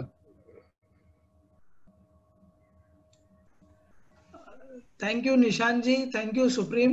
It was a very बहुत ही simple and बहुत clear explanation दिया आपने ये Gujarat high court decision का. But just for the general benefit सभी मेंबरों के लिए, ये गुजरात हाई कोर्ट का जो ऑर्डर आया है उसको मद्देनजर रखते हुए और जो काउंसिल ने जो रूट अपनाया है इन ऑर्डर टू ये इन्वर्टेड ड्यूटी स्ट्रक्चर का जो प्रॉब्लम जो इंडस्ट्री में परसिस्ट कर रहा है, इसको कम करने के लिए या निगेट करने के लिए, क्या ये सही है in the manner in which council ने अप्रोच किया है? तो आई थिंक सो निशान जी आप बता सकें ये चीज. Like I mentioned in my presentation also, council has been putting a lot of effort. Council has actually done a survey of the various members also to identify accumulation कितना हो रहा है, किस तरह से हो रहा है, कौन सी सर्विसेज के कारण हो रहा है, और ये सारा गवर्नमेंट को बताया हुआ भी है. In fact, the government also understands the issue that we are facing. It seems it is the government's reluctance in allowing refund of services, and maybe rightly so, because अगर services का refund शुरू किया तो there is a possibility that it may lead to misuse of this provision, and इसीलिए हमें लग रहा है कि सरकार थोड़ी reluctant है ये करने में. फिर भी हमारी कोशिश जारी है, जीजेपीसी की काउंसिल की कोशिश जारी है ये रिफंड इशू कराने के लिए. 2-3 ऑप्शन, जैसे मैंने आगे की स्लाइड में बताया, काउंसिल ने 2-3 ऑप्शन भी रखे गवर्नमेंट के सामने. My only suggestion would be कि जो एक हम कह रहे थे कि रिफंड एटलीस्ट पास्ट का रिफंड दे देना चाहिए, with this judgement coming through, council can further emphasise on this to say that अब तो बहुत क्लियर हो गया, हाईकोर्ट ने भी ये बता दिया है कि क्रेडिट रिफंड मिलना चाहिए, तो अभी आपको इवन पार्शियल पॉलिसी इशू करनी है पास्ट का रिफंड देने के लिए तो कोई दिक्कत नहीं है, and therefore it further supports my case that the refund should be granted. So I would suggest that it is absolutely right the way council is going. In fact, now there is a need to accelerate the efforts to press the pedal to take it more harder with the authorities. So then in this case, where this suggestion is that the representation should be pursued in normal course, can any of the findings of the High Court be used to support this? I would say that a significant amount of the higher findings can be used to support this. In fact, my suggestion would be that the representation which is filed, maybe if it needs, it can undergo a little bit of overhauling, and this ground that it is legally permissible should be brought as the upfront ground. And actually, some of the findings of the High Court should be extracted and extrapolated to very clearly say that the High Court has actually interpreted in this manner, has taken this and concluded in this manner. And therefore start with that ground and then say, okay, even if you're not, then the other alternatives are the other issues that we've highlighted. Okay, okay. अच्छा, और कुछ questions हमारे member से भी आ रहे हैं कि एक तो ये पूछा जा रहा है कि भाई जो inverted duty structure, whether it can be GST paid on capital goods, can also be claimed in light of this GST judgment of the High Court. Frankly, the judgment of the High Court is more specific on the refund of credit on account of input services only. They have not gone to deal with the capital goods. But if you read the judgment in a holistic manner, I would say two things come out of that. One is that you may have various inputs and input services, and not necessarily all of those will be having a rate higher. In our case, to sabhi ke rate higher ho jayenge. But even if you are in some other business and not all of their rate is higher, even if one of your input or input services has a higher rate, because it's a pool of credit, I believe the High Court judgment is such that it makes you eligible to claim refund. Now the issue comes of capital goods. के capital goods के कारण मेरा credit बन रहा है, तो capital goods का भी मैं इसमें accumulation को refund ले सकता हूँ.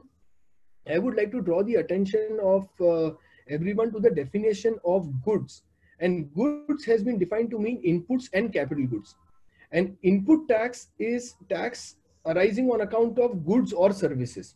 So therefore, if we see the reading of the whole thing, input tax would mean tax arising on inputs or services. Inputs, goods is inputs and capital goods, and therefore capital goods should also be eligible. Therefore, the decision is wide enough to cover almost every ambit.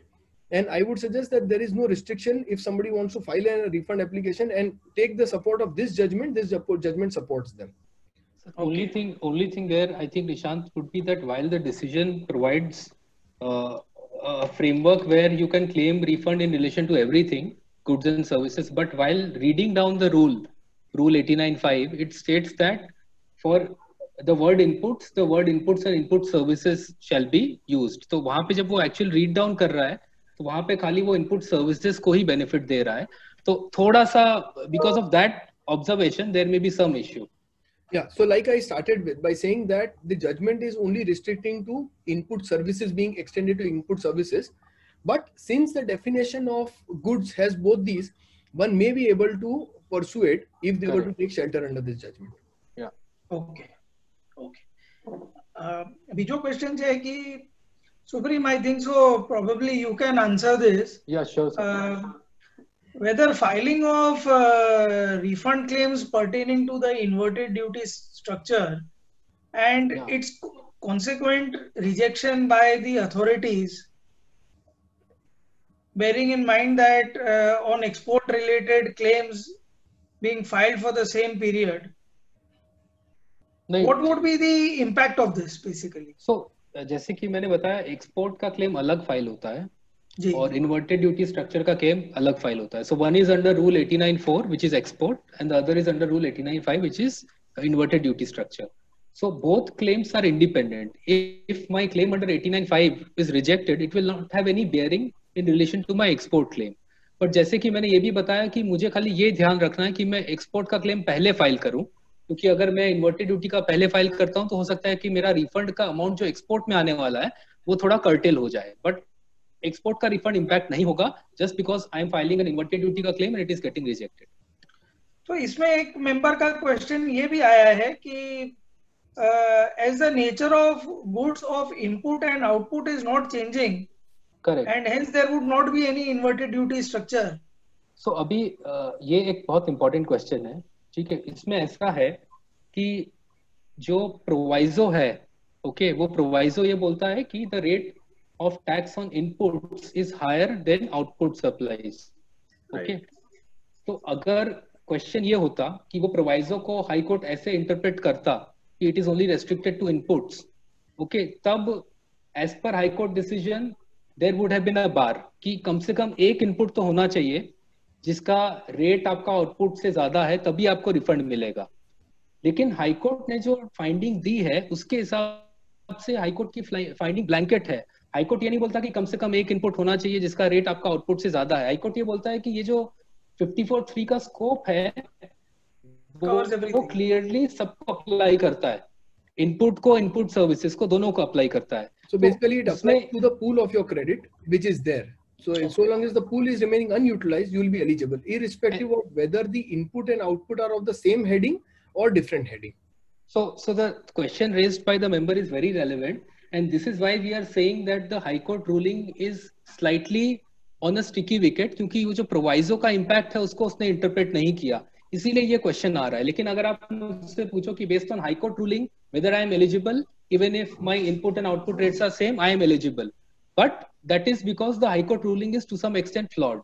दूसरा question ये है, दूसरा aspect ये है कि department का भी एक सर्कुलर आया था जिसमें ये क्वेश्चन पूछा गया था कि अगर मेरा, और ये जजमेंट के पहले का क्वेश्चन है, इसमें पूछा गया था कि अगर मेरे 4 इनपुट्स है उसमें से एक इनपुट का रेट आउटपुट से ज्यादा है, बाकी 3 का बराबर है, तो मुझे रिफंड सबका मिलेगा। आंसर था सबका मिलेगा। तो उसी तरह से अगर मेरा डायमंड का रेट भले ही आउटपुट के रेट से सेम है, बट मेरे पास कोई और इनपुट है, कोई कंज्यूमेबल, कोई इनपुट, कोई और भी आइटम जिसका रेट 0.25 से ज्यादा है, तो उस लॉजिक से भी मैं क्वालिफाई हो जाऊंगा फॉर रिफंड।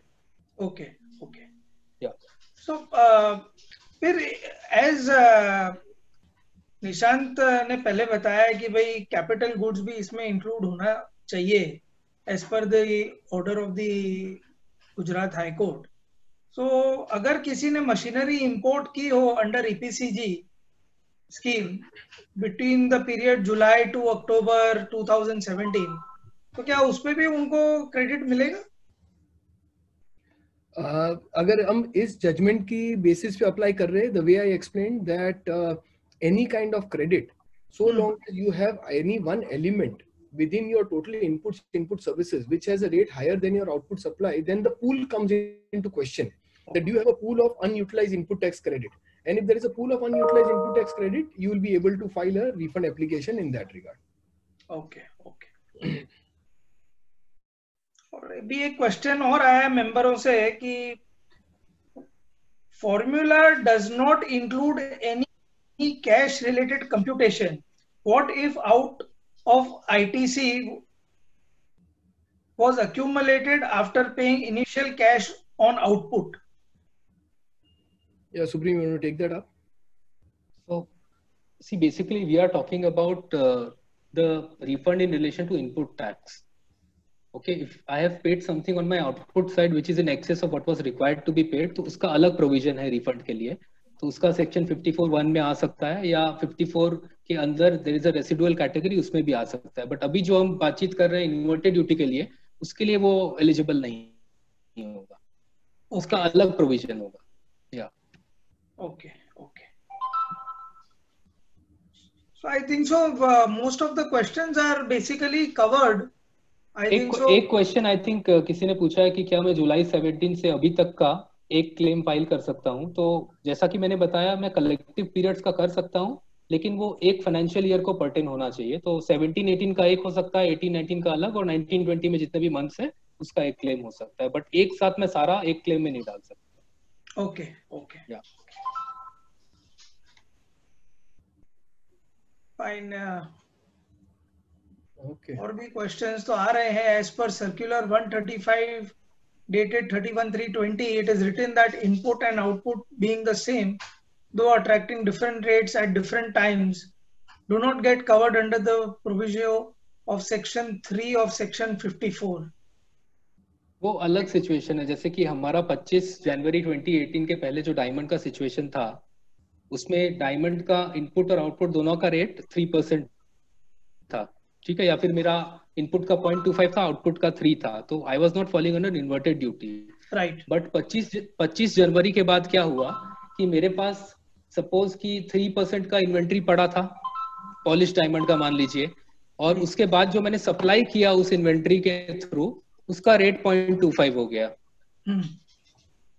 में फॉर दैट इंटरवीनिंग पीरियड कुछ लोगों ने क्लेम फाइल किए थे, बट उस स्टेज पे उन्होंने बोला कि नहीं, आपका ये इन्वर्टेड ड्यूटी में फॉल नहीं करता है, क्योंकि जिस दिन आपने प्रोक्योरमेंट किया उस दिन आपको देखना पड़ेगा कि उस प्रोडक्ट का रेट क्या था आउटपुट साइड पे। उस दिन तो 3 था आउटपुट पे, तो इसके लिए जिस दिन मैंने प्रोक्योर किया it was not an invertedly rated supply of goods, तो वो सिचुएशन में ये अप्लाई नहीं करेगा।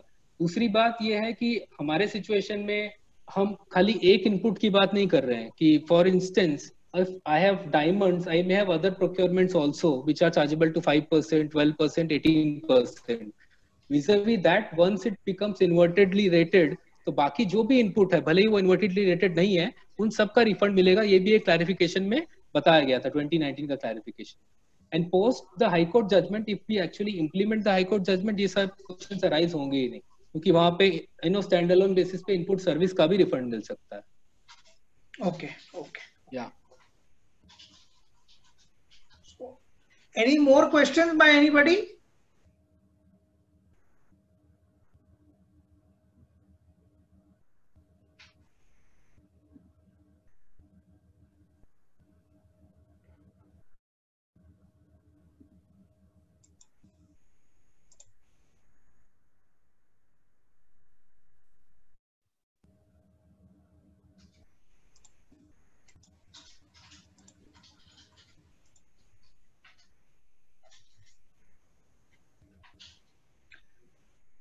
एक कुछ अनोनिमस अटेंडी का कुछ आ रहा है कि output in month 1 5,000, input in month 2 1,000 cash paid,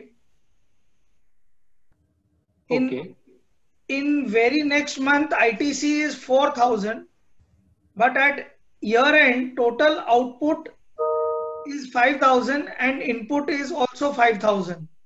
So there can't be any refund available as per formula. But credit ledger is ITC of 4,000 due to cash paid earlier. How can we consider effect of cash? Cash paid earlier in the sense कि मैंने reverse charge पे कुछ पे किया, ऐसा ही समझ में आ रहा है। ऐसा I think what I understand is कि suppose on a certain month I had outstanding ITC, I was having accumulated balance of ITC, but 6-7 महीने बाद वो कंज्यूम हो गया over a period of time. तो आज के दिन अगर मैं क्लेम फाइल करता हूं तो क्या उस महीने जो मैंने 4,000 एक्स्ट्रा भरा था उसका मिलेगा क्या? वो नहीं मिलेगा, क्योंकि आज के दिन जो मेरा बैलेंस है वो 0 है, तो मुझे नहीं मिलेगा। और दूसरा सिनेरियो ये है कि मैंने कैश लेजर में कुछ अमाउंट पे कर दिया है, जबकि उसके बाद मेरे क्रेडिट भी जनरेट हुआ, तो कैश लेजर वाला अगर पड़ा रहा है बिकॉज मैं क्रेडिट से यूटिलाइज कर रहा हूँ, तो there is another circular which has been issued by which you can just make an application to ask for a refund of the cash ledger.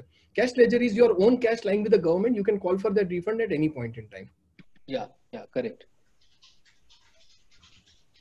Someone has also asked that whether GST paid under RCM can be claimed as a refund. Supreme, you take it. It can be claimed as a refund if it falls under the two scenarios. या तो वो zero rated supply के लिए use हुआ है क्योंकि वो मेरा ITC बन गया है, और या वो इन्वर्टेडली रेटेड गुड्स और सर्विसेज में फॉल करता है। तो ये दो सिचुएशंस में मैं क्लेम कर सकता हूँ। तीसरा, अगर सपोज मैंने, जैसे हमारे एक इश्यू आया था ओशन फ्रेट का, कि ओशन फ्रेट के ऊपर there is an IGST on reverse charge, बाद में गुजरात हाई कोर्ट ने एक केस में बोला कि नहीं, ये लेवी अनकॉन्स्टिट्यूशनल है।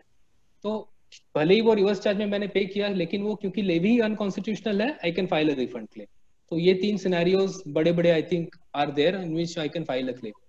And otherwise your credit arising on account of reverse charge mechanism will be treated in the same manner as any other credit. So whatever we discussed in relation to the High Court judgment, as it applies to your input services, will also equally apply in relation to reverse charge payment also. Okay. What about credit reversal as on 31/7/2018? 31/7/2018 in the sense credit reversal. 2017 होना इतना चाहिए। ही आया है हमारे पास supreme. What about credit reversal as on 31st July 2018? It will be to 31 July 2017 when GST was introduced. Is it So that? that will be then June 1st. It will be 30th Ah, June. that would be 1st July, 30th. हाँ. And one more question we have received is same tax slab में जब IGST पे करने के लिए उनका full GST utilise हो जाता है और SGST यूटिलाइज नहीं कर सकते हैं, इसलिए SGST accumulate हो रहा है, तो इसके लिए क्या कर सकते हैं? This is a separate issue, I think. So उसमें basically I think there is some SGST component that is lying unutilized but if it is not attributable to inverted duty or exports, दो situation में ही मुझे ITC का refund मिल सकता है. अगर interplay of how the credit pool is formulated and how it is utilized उसके कारण आ रहा है तो उसका कुछ किया नहीं जा सकता. Either it has to be ideally though after the recent amendments that they made, such a situation should not arise. That one of the credit is getting accumulated. This could be a past scenario which could have come about. If this is arising because of your outward liability being only 0.25 and you have utilized only one of those credits and not the only the C credit and not the S credit, this High Court judgment can be again utilized to obtain even the one of those credits also. It is not restricted to any specific nature of credit.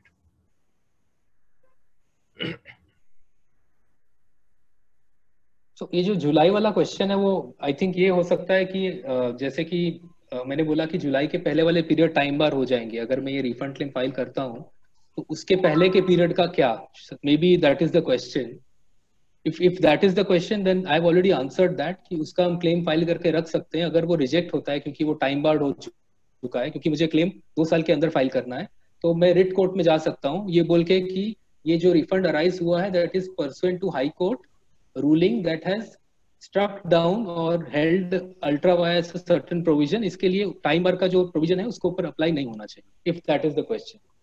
So in the earlier legislation, excise and service tax, there was a provision that if because of a subsequent judgment of any court an avenue opened up for a refund, then the time limitation does not apply. Supreme is applying that principle here also, that if you go to the writ court and we say that this avenue to refund opened up because of the judgment of the Gujarat High Court, which struck down a certain provision, therefore my time limitation should start from the date of this High Court judgment and not from the date that the provisions were introduced. Yeah. Okay. I think so one last question is there that in the common portal, GST common portal which is there, filing option is not available. So can we submit? Actually मैंने सुबह खुद ही देखा, मैंने अपना portal खोल के देखा था कि कैसे फंक्शन होता है, तो उसमें there is some issue. Okay, ideally suppose if I am filing a claim for April 18, the portal is notifying that first you have to file claim from July 17 onwards, only then you will be able to file claim for April 18. Okay. ऐसा अगर, और दूसरा फिर मैं जब जुलाई 17 में गया तो there was no facility of filing a claim for July 17. It started with August 17 only. So if there is such an issue, you need to call the help desk and say कि मेरे portal में ये issue आ रहा है. At their end, they will try to resolve it. Because एक दो clients के cases में भी ऐसा कुछ अगर इशू आता है तो generally you have to write an email to the help desk and get it sorted at their end.